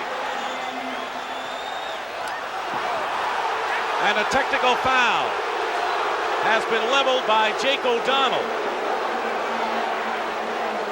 I think that was an unnecessary technical foul by Jake O'Donnell. It was called from one end of the court. Danny Ainge made a gesture, and Jake O'Donnell was completely up the other end of the court. He made it. He's looking for it. Jordan, 31 points. And the Celtics trail by 3 with 1:35 to go.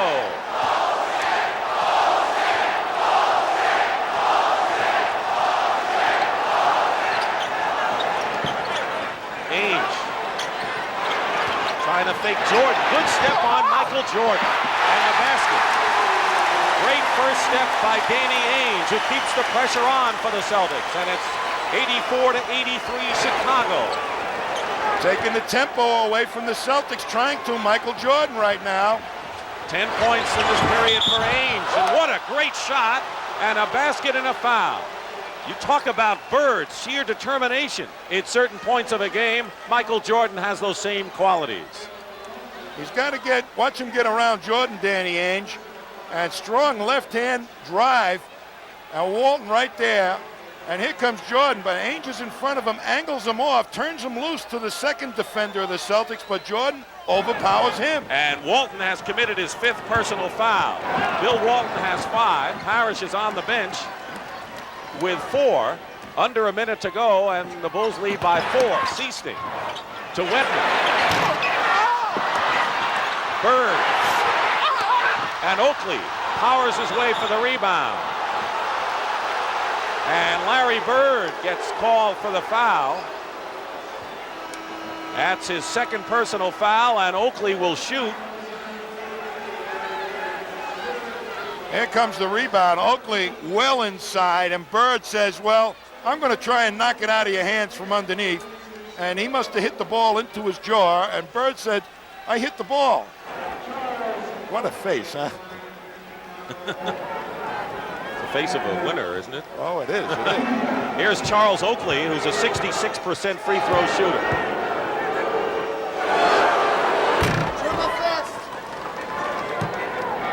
Kevin McHale, who has 19 points, only 2 this period. Bulls have made their last 14 free throws. Now make it 15. Walton on the bench with 5. Robert Parrish also on the bench. He has 4 fouls. Celtics playing without a center. McHale is playing center at this point. Inside against Oakley. And the foul against Chicago. A push. A very late whistle. The shot was rebounded. Sidney Green has come into the ball game. First time he has played in the second half, replacing Charles Oakley. Woolridge has his 4th personal foul, and Parrish with 4 comes back in, replacing Scott Webber. So Sidney Green, who performed so well in the first half for Chicago, with 4 points and 5 rebounds in brief play, in there for the first time this half. They've got a bigger team in there right now, the Boston Celtics. See if they can capitalize on that bigness, that size. You ought to be fresh. Right, because Chicago is not capitalizing on their quickness and speed with fast breaks. Bird is 24. Woolridge powers his way in, blocked by McHale, out of bounds. Chicago still has it. Kevin McHale with the blocked shot. He's had at least 1 block in the last 30 games for the Celtics. Well, Woolridge rolls back, and there's McHale right there with him. 4th block this game. Jordan against Ainge. Jumper good with 16 seconds to go, 91-85. Well, Ainge forced him left, forced him right into the second defender, but Jordan with that great leaping ability can go over the big guys too. Playing for the last shot, Ainge goes for 3 and hits it. 7 seconds. Chicago has an opportunity, leading by 2. Paxson. Blocked by McHale. And that'll do it. That'll do it at the end of the third period. The Bulls have taken the blows against this great Celtic team and lead 91-88 at the end of the third period. And we'll return after this word from your local station. Let's have a review of this ball game. Chicago, sparked by Michael Jordan's 17 first period points, took an 8-point bulge over the Celtics, second time in the series they've had that lead. Larry Bird had 12 as Chicago's lead was cut to 7. Danny Ainge was the spark plug in the third period. Bill Walton has done a great job off the glass the entire game as the Celtics have inched closer to 91-88. But to the Chicago Bulls' credit, no matter what happens, as you look at the shooting story the rest of the way, and the Celtics certainly got hot so far in that third period, that the Bulls have showed poise in withstanding several thrusts by the Celtics at this time. Well, Stan Albeck must feel that and believe that philosophy that the Celtics cannot play good one-on-one defense. And he's spreading it out so that the Celtics are forced to play that type of defense. Larry Bird gets the first points to start things off. He has 26 in the ball game. Jordan with 36 is the high scorer in the game. Jordan has scored 85 points in the 2 playoff games. Paxson guarded by Seasting. Into Green. Green is fouled. There's that spring that Sidney Green has inside. See a heck of a pick by Robert Parrish to free Bird. Gene Banks has to roll off, but Bird still has time to get the shot away. And Bird, as we say, only needs a half inch. Foul was on McHale, his third. Sidney Green has been in a shooting slump the last month, trying to work his way out of it at a very tough time to do it. Playoffs against Boston. But this is a low post option that I think has been very fruitful for them in prior ball games. He can go over, Sidney Green can go over Kevin McHale. Celtics looking to tie it again. Dick Stockton and Tom Heinsohn, fourth period. Game 2, best of 5. Celtics won the opening game, and they're in a dogfight here against Chicago, trailing 92-90. Diving for the loose ball is Gene Banks, but the Celtics still keep possession. Chicago trying to do what only one other team has done all year, beat the Celtics here at Boston Garden. You know, you have to keep your mind together, Gene Banks, and playing a Larry Bird, particularly in the Boston Garden. You know, if they throw 9,000 picks for Larry Bird to get one shot, and Banks has the utmost respect for Bird. He says he's the craftiest guy he's ever played against. He learns something new for his own game every time he plays him. Bird, with 1 second on the clock, hits a three-pointer.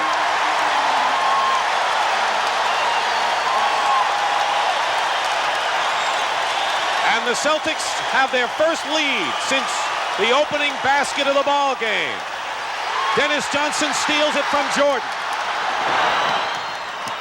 Inside to Parrish. And traveling call against Robert Parrish. Here is the three-pointer with the clock running down. It comes by accident here. Bird has to pop out as they could have called a foul. Instead, Bird, as the clock is winding down, has to let it fly, and he hits it. So now we'll see how Chicago responds to that knockdown punch by Larry Bird. Bulls with it, trailing by 1. Minute and a half gone by in the fourth period. And a foul. Michael Jordan is fouled by Dennis Johnson, and that'll be number 5 on Dennis. So Johnson with 5. Bill Walton on the bench with 5 fouls, and now he gets off the bench. And Robert Parrish playing with 4, and Parrish will sit down. Parrish today has 6 points and 6 rebounds. There is Orlando Woolridge, who has 20 points in support of Michael Jordan's 36. Now 37 for Jordan. Michael Jordan. You cannot stop him because he handles the ball so much, and so much a percentage of the offense is designed for him to just get the ball and score. 14 for 14 from the line. Chicago regains the lead. McHale going in and is fouled. Bring up to date on the story involving Michael Jordan. He missed 64 games of the season. And the Chicago management did not want him to play anymore. He had a broken left foot. He wanted to play. They said, okay, you can play. They wanted to limit his minutes, and they did. However, he had to sit down with 30 seconds to go and the game on the line against Indiana. He wanted to play. The crowd howled, and Michael Jordan put his foot down and said to the Chicago Bulls management, I'm going to play basketball. That's what I am, a basketball player. And they had to back down, and Jordan has played. And one of the great tributes to integrity and credibility in this sport is on the shoulders of Michael Jordan, I believe. I think it is a great story for him to stand there. He loves to play the game, and he wants to be on a winning team. Nearly 2 minutes gone by in this final period. Boston by 1. Chicago is led virtually all the way. Jordan banks it in, and Jordan with 40 points. He had 49 in game 1. Seesting went out, Ainge came back in, and Ainge has ended up with the defensive assignment now on give and go. Bird to Dennis Johnson. Corzine the rebound. Ainge is going to guard Jordan now. Sidney Green. Bird.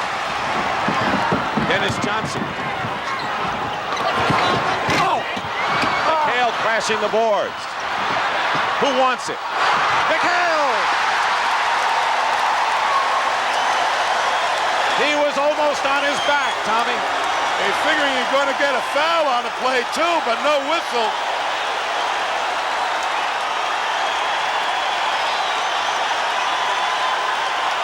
Celtics by 1. 3 minutes gone by, fourth period. And a foul away from the ball. Here it is. They're really banging on the boards. McHale trying to keep it live. Bird knocks it away. There's McHale, gets submarined and shoots the ball, and it should have been a foul. Astonishing shot by Kevin McHale.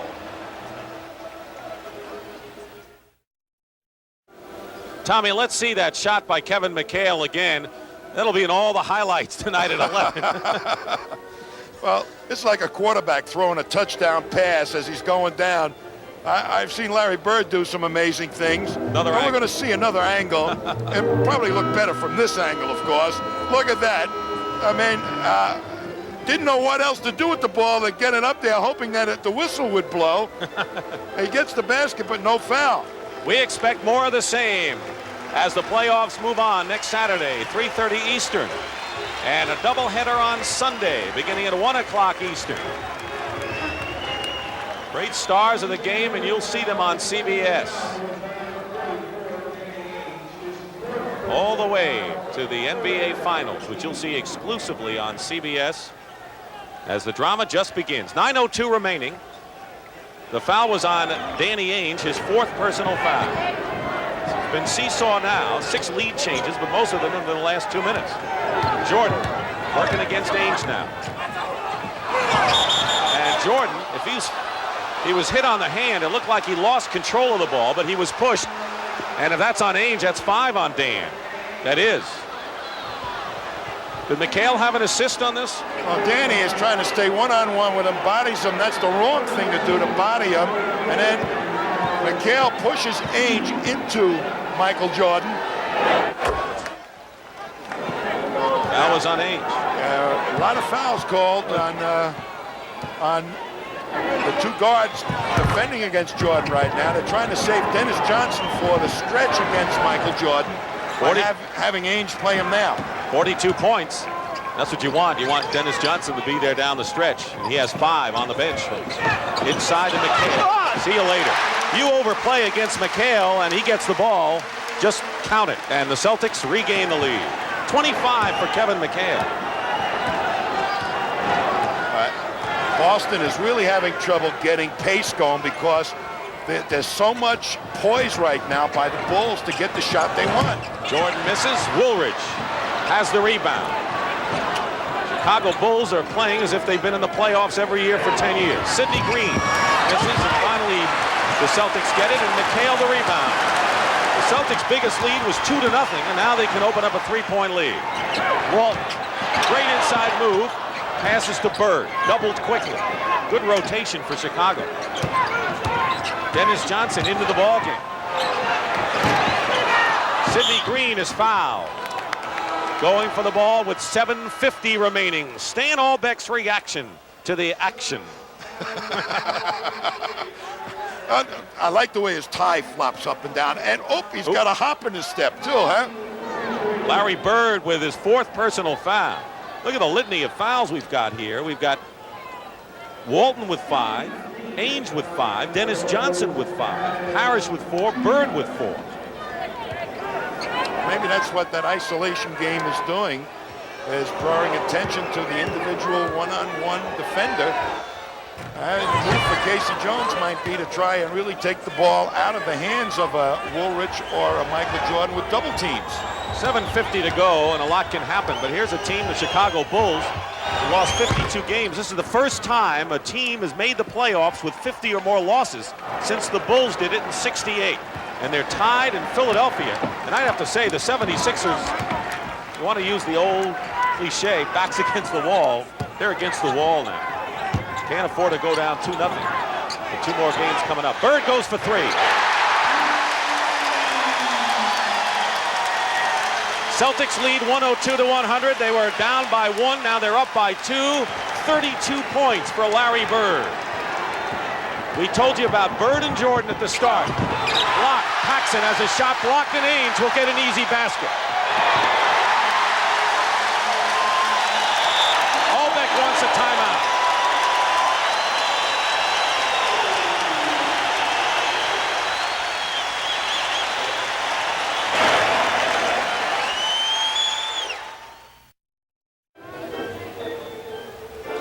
With 7 minutes and 12 seconds remaining in the 4th period, the Boston Celtics have their biggest lead of the ball game now. 4 points.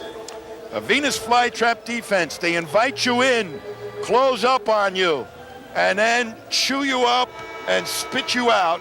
And out comes the ball, and the Celtics converted that into a fast break opportunity with nobody on Danny Ainge for the layup.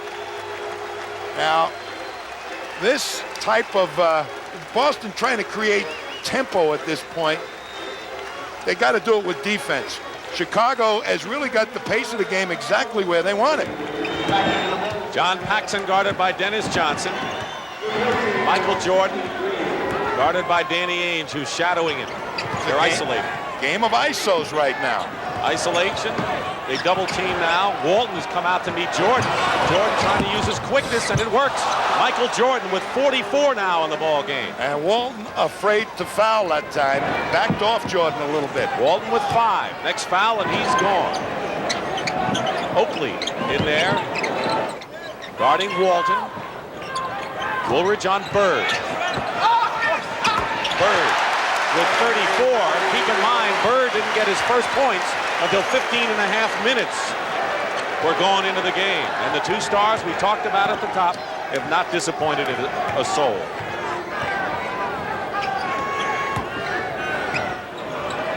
Walton trying to double, now picking up Jordan. Jordan isolated one-on-one. They come around. Basket, no. No basket, the foul before. And Bill Walton is fouled out of the ball game, I believe. Walton is fouled out of the ball game and has played tremendously for the Boston Celtics today. Little pick and roll action forces Walton to end up with Michael Jordan, and he alertly knows that Walton's in foul trouble and has a good opportunity to take it to the hoop. Now Walton's kind of bumped him before the shot was taken. Jordan misses the first. Walton 10 points and 15 rebounds today. Jordan hit his first 16 from the line before he missed there. And he misses both of them. Is that fatigue? I think it might be, Dick. But you got to miss some free throws once in a while. I think Jordan right now, they did a great job of not asking him to do too much too early. Just under 6 minutes to go, 4th period. Celtics leading by 4. And they'll call the foul away from the ball.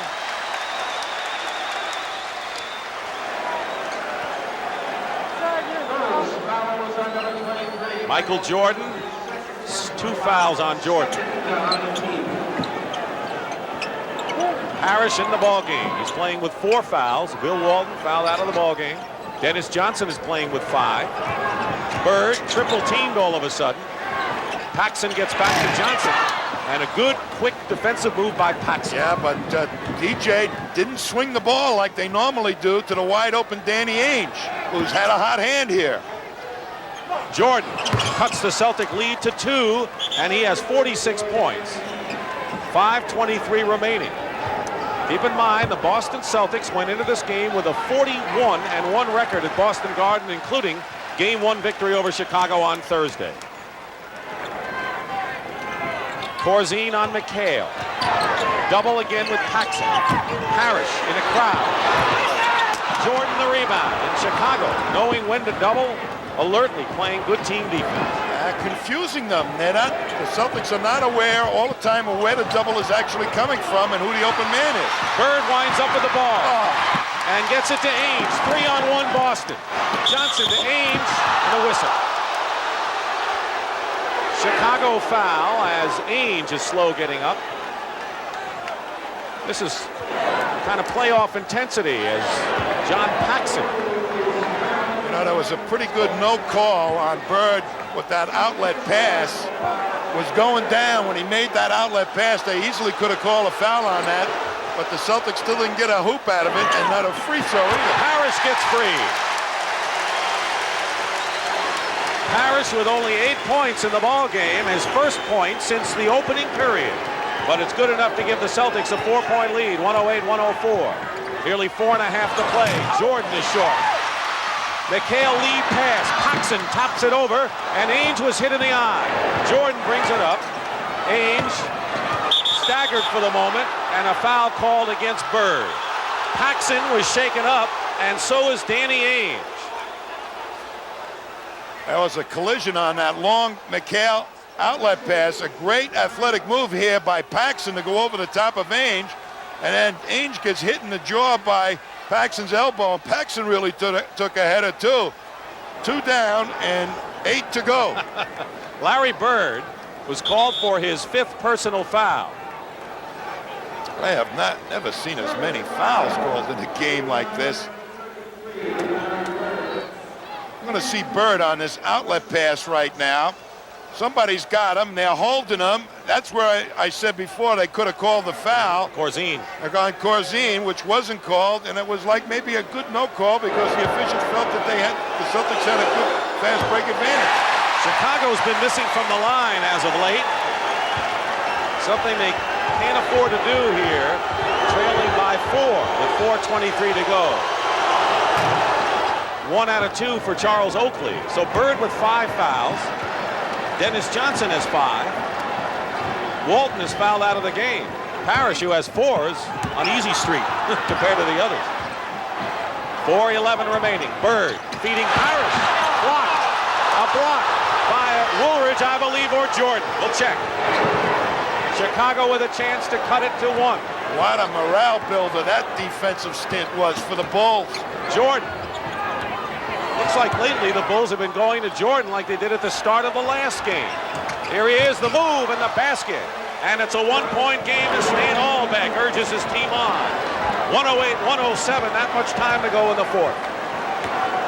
This is not the time, though. I mean, I don't know, Tom, what do you think to ignore the other guys because you're going to need somebody? Well, did Jordan do it himself? I think Jordan is the guy to go to right now at this phase portion of the game. But the Celtics got to find somebody. Ainge with a fake on Corzine. Takes the shot. 3-point lead again for Boston. It looks to me like the Bulls are going to double anything down low that the Celtics try to use McHale or Parrish. So it may end up in a lap of Danny Ainge and Dennis Johnson to win this ball game for the Celtics. Jordan feeding Corzine. Hook shot, good. Corzine, they've rarely gone to him. 6 points in the game for the veteran. And it's 110-109. But it's been the Bird and Jordan show. Bird with 34. Michael Jordan has 48 on top of his 49 in Game 1 on Thursday night. Using that little pick and roll beautifully up top, Jordan and Corzine. There's the time. McHale misses the shot. And the rebound by Oakley. And now Chicago looking to take the lead. Bulls led most of the way. 11-point bulge in the first half, a 10-point lead in the second half. Celtics have fought back. Jordan, short jumper, and it drops, and 50 points for Michael Jordan. That's what Dominique Wilkins had for the Atlanta Hawks yesterday. You get him moving left, and he's still, you think you're going to have an advantage. He's got to bring the ball back to you, but his leaping ability normally takes you right over the top. 11 on the clock, into Parrish, foul. Jordan is saying it was before the shot. And that will result in a timeout with 2:10 to go on the clock of this heated affair. Tommy, let's see the Chicago Bulls do it at both ends of the floor in the sequence. Well, you've got to have a good rotating weak side of your defense. That's Michael Jordan. And he gets over there beautifully to start, and that was a morale builder. Then he comes up the other end, and Kevin McHale, playing poor defense, shows him the baseline with no help, and with that leaping ability, Jordan powers it through. Little pick and roll allows Corzine to get into the pack, and against Bird to throw up this swooping hook shot. So the heads of the Bulls are into this win.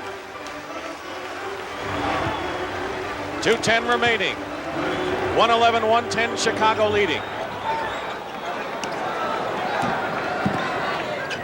Parrish, guarded by Oakley. Give and go to Danny Ainge, and a foul with 2:01 on the clock. And Charles Oakley has picked up his 5th personal foul. The rookie from Virginia Union, who's been as good as any rookie the second half of this year. Better than most. Ainge. Rare miss for Danny Ainge, a 90%er from the line. Now we'll try to tie it up for the Celtics. A very cocky kid, loves to be in these type of situations. We want to welcome the audience that saw the Washington Bullets and the Philadelphia 76ers. This is Dick Stockton and Tom Heinsohn. We're under 2 minutes to go in a tie game. The Celtics trying to take a 2-0 lead over the Bulls. The 76ers are 1-1 now with their victory over Washington. Michael Jordan has been a sensational show again. 52 points for Michael Jordan, and Chicago leads by 2. The leading scorers in this game, Michael Jordan and Larry Bird. And the Bulls are within 134 of becoming only the second team to beat the Celtics in the Garden this year. Parrish, McHale, offensive rebound, knocked out of bounds. Celtics wanted goaltending. Jordan knocked it out of bounds. No call from the officials. Dick, we've seen the Bulls control the tempo of this game practically for the entire length, slow it down, and get the type of offense they wanted. And a timeout called by the Celtics.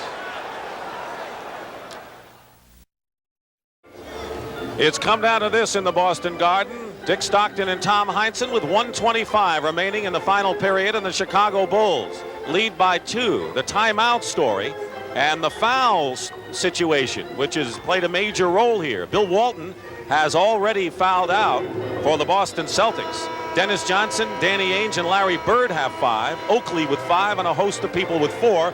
4 may not be that much of a factor now unless we go into overtime. Want to remind you the final round action of the Heritage coming up next on CBS. Michael Jordan topped his first game effort. He has 52 points, and Roger Maltby has a 2-stroke lead at the Heritage. Jordan, by the way, also 16 points in this period. Celtics trying to find the matchup that can be the most productive. They try to use McHale. Corzine did a decent job on him. Now they're going to, I think, maybe go to Parrish. 10 on the clock. Double on Parrish. Dennis Johnson penetrates, draws the foul, and gets the basket. Big play by Dennis Johnson. Can you imagine he didn't make the All-Star team? There may not be a more clutch backcourt performer in the league all around than Dennis Johnson. As a double team, they left Dennis Johnson, and he took it to the pack, and Paxson did not get over there quite quick enough. Dennis scored, got a chance for the 3-point play. So tough as a penetrating guard because he's 6'5" and he's got that solid body. Well, he didn't take the outside shot. He took it to the hoop. A tough penetrator. Celtics by 1. All eyes on Jordan with 52. Short, but there's Oakley fighting inside. No foul, blocked. Robert Parrish picks it off, and the Celtics, with under a minute to go, has the lead by 3. Make it 114. Now it's 3. Ainge to McHale.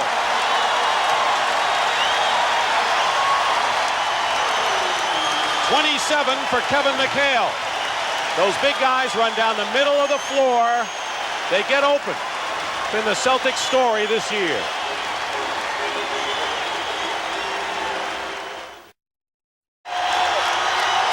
You're going to see Danny Ainge make a very intuitive play to Kevin McHale. He's going to make it look like a shot to get the defense to relax, and just lays it out there as nice as can be for Kevin McHale. What a key pass at a key point in the ball game. Next Saturday, 3:30 Eastern, and a doubleheader Sunday, starting at 1 o'clock.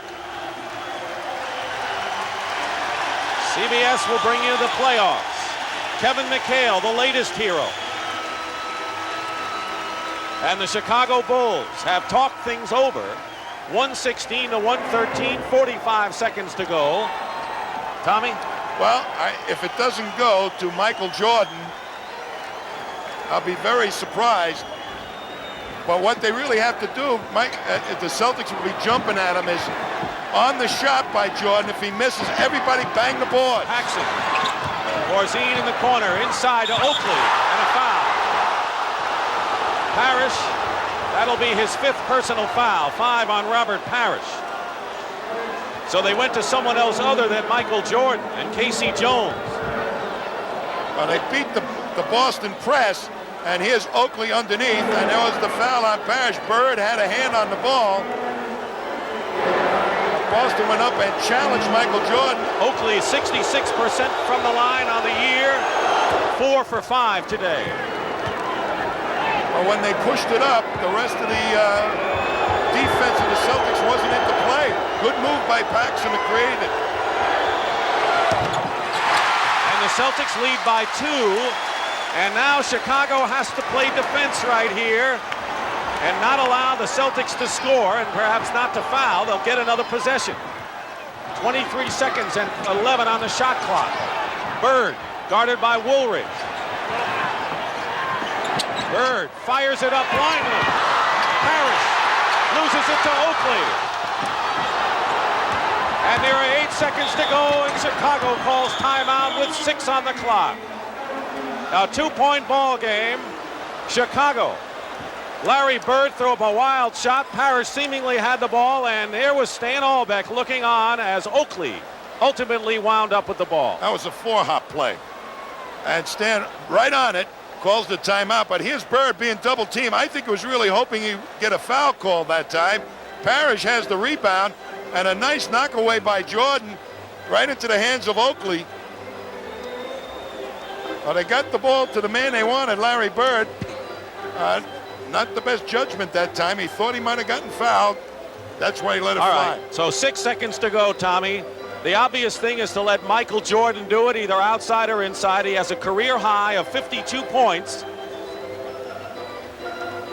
Tremendous effort by Michael Jordan. What are the options now for Stan Albeck other than Michael Jordan, or is that it? Well, he's your #1 guy that can get by a man, but all the Celtics are going to be running at him. If they can get the ball to him quickly, they'll be able to get a shot, a quick shot, and a potential rebound. More for the fact that the Celtics will be concerned about him. That's why I want the ball in his hands and hope that he makes the shot. If not, you got almost a guaranteed shot at a good rebound opportunity. Bulls have 1 timeout left. They led most of the way in this game, 11 in the first half, 10 in the second. Celtics whittled the lead. They were down by 3 after 3 period and open up a lead of no more than 4 points with 7 minutes to go and a little less than that. And Chicago fought back, had the score tied it a couple of times. They went back and forth, and now it's a 2-point game. The other question is Kyle Macy takes his jacket off, do you go for 3 and try to gamble and win it all here? Well, you might, because the 3-point play for Kyle Macy is an easy shot. And that penetration by Jordan might create that, but he also may make the basket himself and get the foul. They got a couple of ways they can score 3 points here. They have 1 timeout left, 6 seconds to go. Paxson will inbound. And now the Celtics call a timeout. Is there something they saw? The lineup on the inbound play, I think, and who's in the ball game. They just recognized Macy was in there, I believe, and now they said, let's talk it over what we're going to do with Macy. Now, what could they do with Macy? Now they have several possibilities for outside shots, Jordan and Macy being just two of them. Well, by putting Macy in the ball game, what you have is the potential of the defense extending. All right, we'll be back with the finish.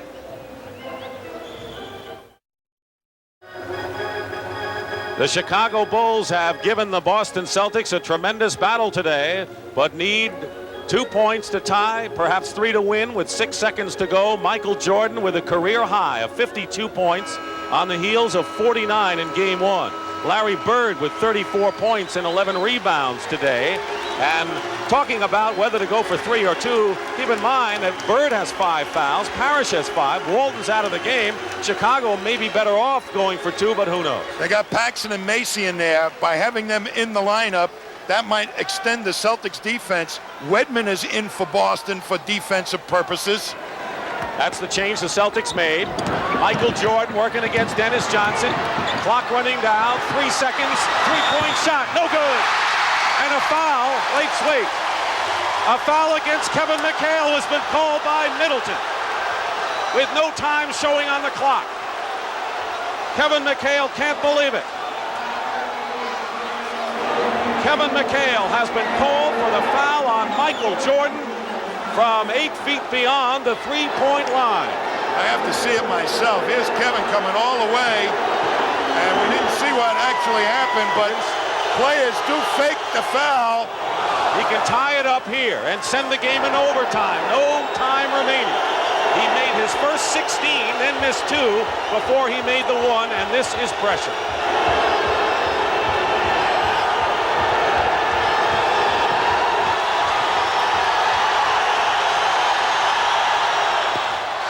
Overtime in Game 2 of our best-of-5 first-round NBA playoff. And the Chicago Bulls are trying to do what only the Portland Trailblazers have done so far this year, beat the Celtics in Boston. They're going to see it. We can't really see whether Kevin McHale fouled him or not, but boy, that shot, McHale has to go out there to react. And whether the foul actually took place or not, I couldn't see because I was following the flight of the ball too. So McHale didn't think so. He was telling Larry Bird that when he went by, Jordan stuck out his arm and knocked himself down, but Stan Olbeck sees it the other way, of course. Sam Vincent had a bird's eye low view of all this, but that's an ant's view. The thing is that everyone was looking at the ball with the exception of the official. One official was checking the ball, the other one was out there. Now, if you want to know whether the officials were in position to call it, the answer is yes. Ed Middleton was no more than 5 feet from Michael Jordan when he took the shot. In any event, we're going to overtime, and Michael Jordan with 54 points, a career high, and 5-minute overtime session. Each team has 3 timeouts. Boston still has a 20. He'll jump center with Woolridge jumping against Parrish. On the 4th foul, the team will get into the bonus. And the foul trouble situation becomes major now, as we have a slew of players with 5. Celtics control. Their biggest lead was 4. Biggest lead for the Bulls was 11 in the first half. McHale against Corzine, doubled with Jordan. Loses the ball. Recovers it. Bird. Ainge. And Corzine holds on for the rebound. As that double team again, they had trouble finding the open man. Kevin McHale normally is able to find and locate that open man. Jordan's 54 points ties John Havlicek for the 4th best individual single game effort in playoff history. Long range, Jordan hits it, 56 for Jordan, and that ties the Chicago Bulls all-time leader, Bob Love, who had 56 in a game. And the Bulls lead by 2. That kind of answers your question about whether it's tied or not. You don't start hitting outside shots like that at the tail end of a ball game if you're tied. I think he was used wisely in the offense in the early part of the game by Stan Olbeck. Pick and roll, Harris. Rebound by Oakley. And Chicago, with a little more than a minute gone by, with a 2-point lead and content to walk it up floor. 1-0 Celtics lead in the best-of-5. Philadelphia, Washington are tied 1-1 in their best-of-5 series. That pick and roll is working beautifully for the Bulls. Woolridge over Ames, short. McHale clears, and the Celtics looking to tie it up. Bird, Ainge. That's what they didn't do most of the game, Tommy, run the floor. It takes willpower to create tempo, to push it at the defense. They've been playing at the rhythm of the Bulls all afternoon long. Ainge, 20 points in the ball game. Bird leads with 34. Jordan is 56. 10 on the clock. Woolridge going in strong. No basket. They call him for the offensive foul. And that'll be 5 on Orlando Woolridge. So Woolridge and Oakley have 5 fouls for Chicago. Bird, Parrish, Dennis Johnson, and Danny Ainge all with 5 for the Celtics. And they're all on the floor. Bird trying to feed inside. It's still Celtic ball with 2:55 on the clock.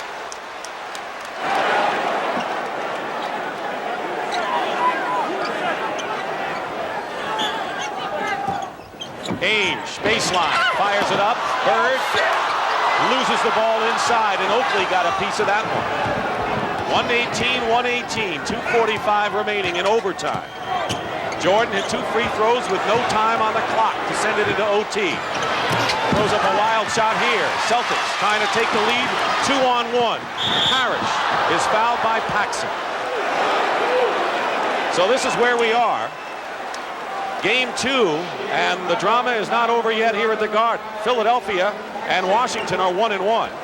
The Nets and Milwaukee play later, with the Milwaukee Bucks leading 1-0 in their best of 5, and Atlanta will take a 2-0 lead to Detroit this week in their series.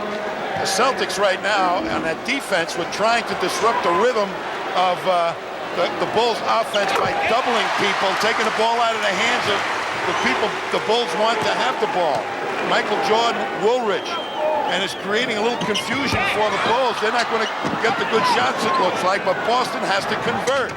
1-point lead for the Bulls. Jordan and Johnson fighting for the loose ball. You want to talk about macho pride for offense and defense right there. And the Bulls will have it with 17 seconds on the clock, leading by 1. Check that. The Celtics lead 119-118.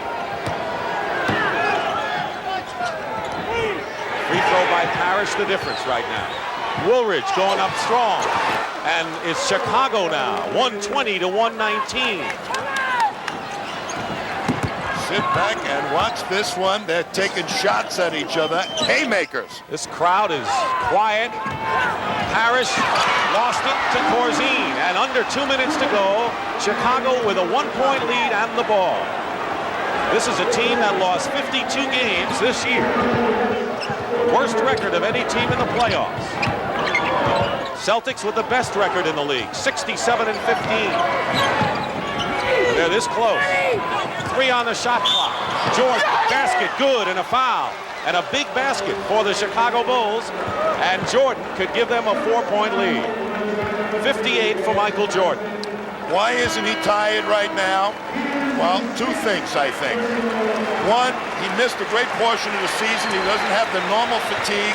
And 2, they used him very wisely in the offense in the first part of the game. Dennis Johnson has, let's see, fouled out of the ball game, and Jerry Seasting has come in. He fouls out with 15 points. 59 for Michael Jordan. Second best playoff ever in a single game to Elgin Baylor's 61. We could see an all-time record established. Seasting in a crowd. Fall away. Basket good and a foul. Jerry Seasting with 3 or 4 men on him, and he's only 6'1", made a big basket for Boston. And he did something that the rest of the Celtics have not been doing. He faked when he got into the defense, lifted people, and then took the shot. Smart play by Jerry Seasting. Foul on Jordan is 4th. Seasting misses the free throw. Parrish and Seasting each have missed 1 important free throw here. Otherwise, this game would be tied. Final round of the Heritage coming up after this game. 123-121 Chicago in overtime. Jordan. And Bird got a hand on it. Great play by Larry Bird as he anticipated the pass out by Jordan. And the Celtics are looking to tie or lead. Bird, Parrish, foul. That was the only play Chicago had, and even the Celtics are off their chairs. Here he comes, Bird cuts off Jordan at the baseline. They turned him loose, pushed him underneath the basket. The ball, a pass out, hit the net, so it ends up in the hands of Robert Parrish. And I'll tell you this is one rugged overtime period and fourth quarter. I'll tell you, they're going at each other physically. They're banging. Chicago calls a timeout, and Parrish has one free throw to try to tie it up with 59 seconds to go in OT. Michael Jordan, 59 points. Elgin Baylor, the all-time single-game performance of 61. That's ever against the Celtics, regular season and playoff. And Baylor's 61 was against the Celtics in a playoff game in April of 62. And that's the top performance in a playoff game, and Jordan is 2 points away from that. Meanwhile, Robert Parrish is on the line with one free throw to try to tie the game now. Well, they put the freeze on him, trying to chill him down. Let's see if Robert responds to the challenge. He hit one of two before, makes them both here. They're tied at 123. 59 seconds to go. We were even at 116 apiece in overtime going into the session. Jordan over Ames. Bird the rebound. Celtics with 20 on the shot clock. And it's knocked away from Bird. He recovers. Looking for anything, even a foul. Goes up, and he travels. Larry Bird traveled. And to Chicago's credit, they surrounded him in a hurry. Well, they were poking at the ball, and Larry really was looking over both shoulders to see where they were coming from, and that's what caused the walk. 21 on the shot clock, a 13-second differential. And the Bulls with a chance to take the lead. Woolridge against McHale, going in against both. Tipped up and in, and it was Corzine with the tip-in. And with 22 seconds to go, the Bulls lead again, 125-123. And the Celtics will call a timeout and 15 seconds to try to tie it or win it in a fantastic playoff game from Boston Garden.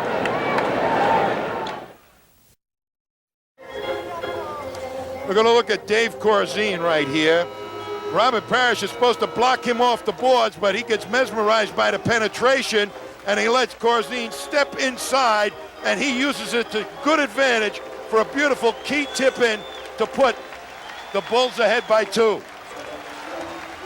And here it was. Dave Corzine, one of the unsung leaders on the team, maligned at home by the Chicago crowd with as big a basket as he's ever had. 8 points and 8 rebounds. 15 seconds to go for the Celtics to try to tie it or win it, trailing by 2. Bird inbounding. McHale, Ames with a fake, goes all the way in and ties it with 12 seconds left. Chicago still has 2 timeouts. They'll use one of them now. It looked like Ainge had easy sailing for that tying layup. Well, they were looking to play Ainge for the pass, and once he got past Michael Jordan, everybody went back to their own man, thinking he was going to penetrate and then pass. Nobody really made a real commitment to him, so he just said, why not? I'll go all the way, particularly Oakley. Danny Ainge with 22 points, all in the second half, as Bill Walton, who fouled out of the game, leading the cheers. But now the focus is on the Chicago Bulls. This is first round playoff action. Tonight, playoff action continues on several fronts.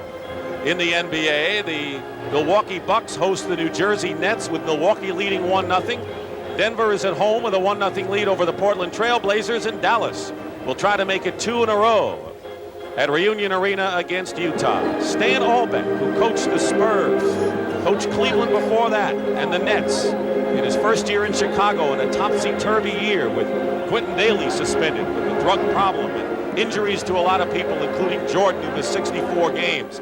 He didn't really have his true team until the last couple of weeks. And this game here, they are functioning so well and in developing the roles that I didn't think that they would be able to do, but they have really been outstanding today. Let's not forget Juwan Oldham, the 7-foot center, who is one of the top shot blockers in the NBA, who, if the series goes to 4 games, would be eligible to come back. And Oldham has had a broken cheekbone. He missed the last 18 games, and if Chicago can win here, he'll get a chance to play against the Celtics. But they haven't won this. It's 125 all, 12 seconds to go in the first overtime session. Well, is Michael Jordan going to get it again? The Celtics are trying to keep the ball away from him. And it goes to Corzine. He's got to get rid of it.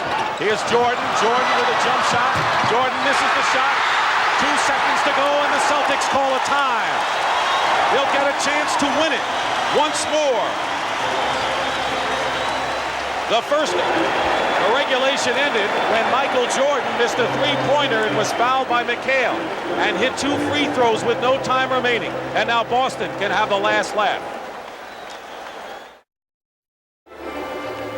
Tommy, it looked like Jordan had his shot here. They did get him the ball. Corzine said, I'm going to get it to you. And he does, and he's wide open. You can't ask for a better shot than that from a player of Jordan's caliber, but he misses. And Bird alertly calls timeout. Bird with 34, McHale 27, Ainge 22 all this half. We'll get to the heritage as soon as this one is history. What does Boston do now with 2 seconds on the clock? Some kind of pass, either dead in the corner, I think, for Larry Bird, or a lob pass over the top close to the basket, maybe to McHale. But they've got Seasting in there who might also, or Wedman, for that outside bomb. That's what you're hoping to get right now. I think the lob is out of the question. Ainge will inbound. Last year, the Celtics were hard-pressed by the Cleveland Cavaliers. They went to 4 games, but they were tough games. Banks comes in the game replacing Oakley, Tom. For quickness purposes, to get out there against the outside shooters. Ainge will inbound. Bird has it. 1 second to go. If it counts, it's over. And we go to second overtime. Larry Bird coming off a screen. Had the same kind of a shot he hit on that wild three-pointer, and we go to double overtime here at Boston Garden. The score, 125-125. He slips right behind the defense and gets in there. They go to double team him, but Woolrich was right on his shooting hand.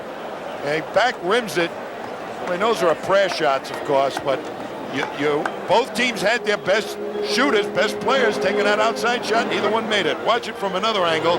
There's Woolrich right on the shooting hand.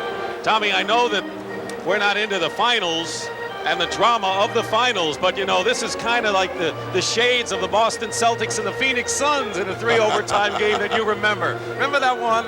I remember it very well. I'll tell you, I fainted in the locker room after that one. I don't think it's going to happen to me tonight. No, you won't faint because you're in good shape right now. But we have seen a marvelous game because there's no question that the Boston Celtics had the height advantage with that great front line. Chicago really hasn't had the unit.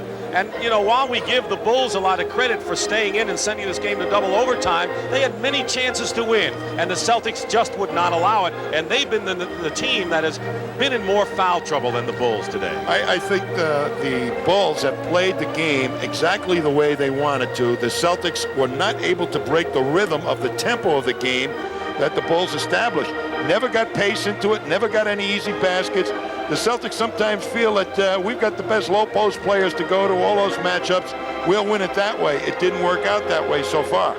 All right, now we go to a second overtime. Now, as the game goes on, is there any kind of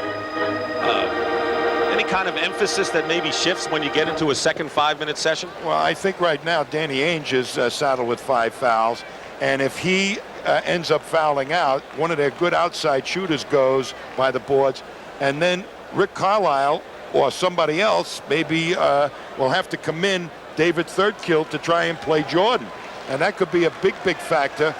The inside game, I don't see any of those guys fouling out for the Celtics. Walton has fouled out as you look at Red Auerbach and Don Gaston. Don Gaston, one of the owners, along with Alan Cohn, Paul DePee. Bird with 5 fouls, Parrish with 5, Ainge with 5. Walton and Dennis Johnson have already fouled out for Chicago. Charles Oakley and Orlando Woolridge both have 5 personal fouls. So Parrish and Woolridge will jump again, and they've done this before. Middleton will toss it up, 5 minutes. 3 timeouts apiece. Boston still has a 20 that they have at their behest. And penalty and bonus on the 4th team foul. And they're going right at Danny Ainge, it looks like, or try to. Ainge is guarding Jordan inside right now. Oakley comes outside. Now Woolridge gets it into Corzine, and Bird steals the ball. Came around, snuck around, and knocked it out of the hands of Corzine. They had Michael Jordan posting up Danny Ainge, and they turned that option down. Bird, three-pointer from the corner. Oakley, all Chicago red shirts underneath, and now the Bulls will slow it up and set it up here. Michael Jordan has 59 points, and the most points scored in one game ever in the playoffs is 61 by Elgin Baylor. Jordan missed. Corzine loses it. Here comes Ainge as Bird gets it out to him. Paxson is back. Seasting open. Woolridge, a good play to get to him. A minute gone by. Bird hits, and the Celtics lead, and it took 1 minute and 5 seconds to do it. Seasting, real good poise to hold up and find Larry Bird. 36 points for Larry Bird. Seasting on Paxson. McHale giving Woolridge that shot. Woolridge going into the hoop, doubles with Bird and scores nonetheless. And 24 points now for Orlando Woolridge, and we're tied. Well, they're saying, Orlando, you're going to win it for us in the second overtime. Let Michael take a little blow. Speaking of Orlando, he's on Bird. Great inside move. Ball knocked away, and it was last hit off of Woolridge, who was out of bounds. So the Celtics will maintain possession. 12 seconds on the shooting clock. Oakley, Corzine, Jordan, Paxson, and Woolridge are out there for Chicago. Parrish, Bird, Seasting, Ainge, and McHale from Boston. Bird, double him in a hurry. Seasting is open. Celtics by 2. Now that is absolutely the wrong guy to leave on a double team right now, because Bird is going to look for him. And a little trap action defensively by the Celtics, but Paxson brings it across. Under 3 minutes to go in the second overtime session. We were 116 apiece after regulation, 125 all after one overtime. Corzine, no basket, traveled before the shot. He moved that back foot, and now the Celtics with a 2-point lead and possession.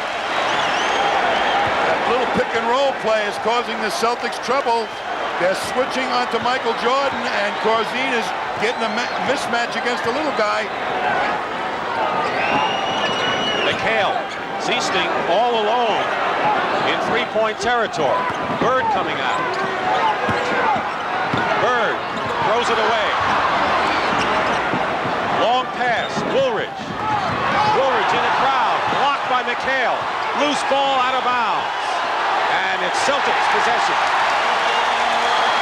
You know, Tommy, you wonder whether the Celtics, looking for 3 points, are saying to themselves, we've had enough of this Chicago team. Let's just blow them out here. Well, they got to go find some place to get that shot. Seasting's the guy. They should be looking on a double team. McHale finds Seasting. Quick pass. Good one. Ainge. Timeout, Chicago.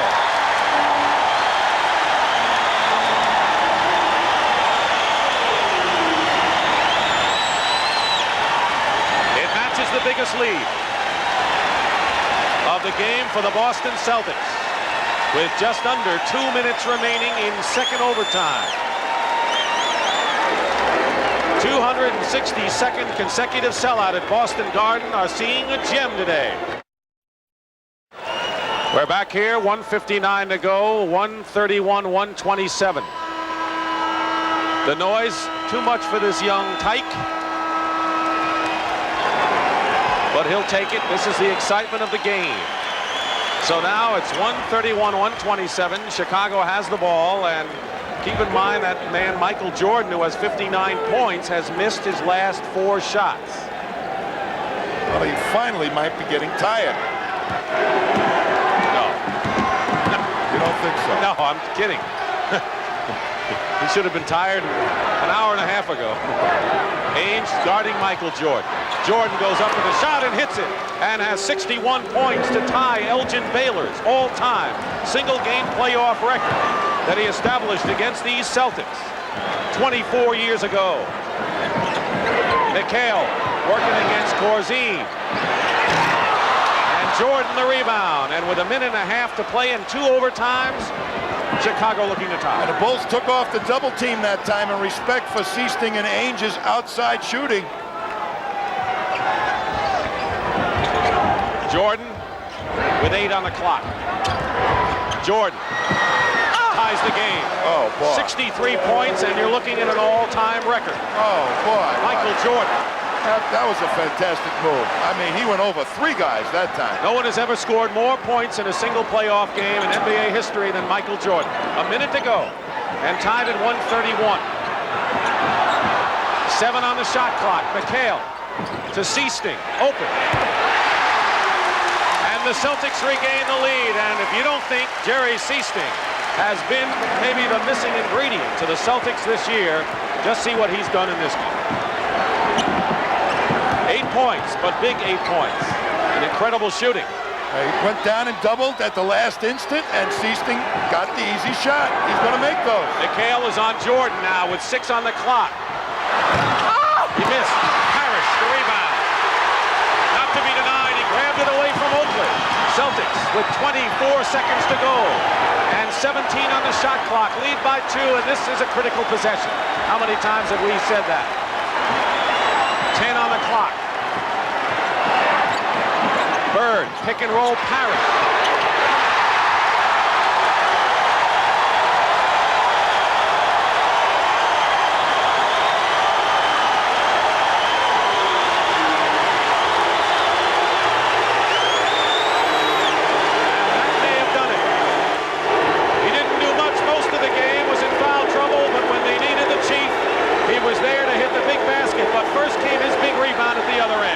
Tell you, a big rebound, and somebody hit him at the ankles, I think.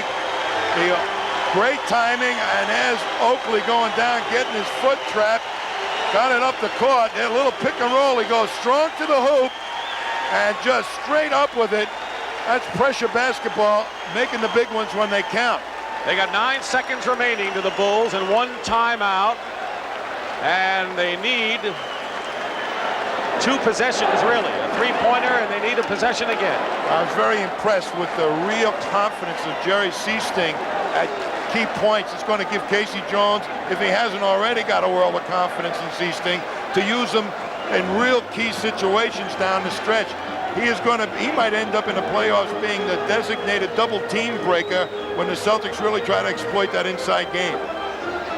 They'll go to Chicago to play what the Bulls hope, if they do not come back and win this one, 2 games at Chicago Stadium. It's a best of 5.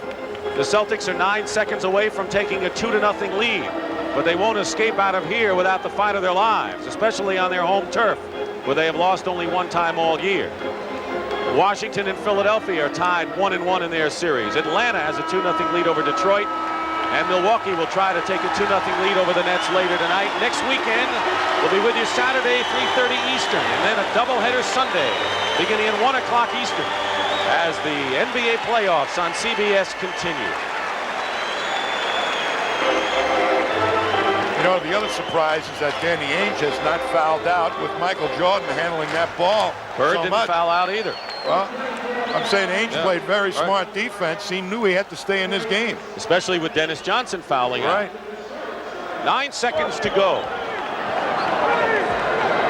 Chicago needs a quick basket, a foul. Hope the Celtics miss if they don't get a steal. And now the Celtics use a foul and chop off a second.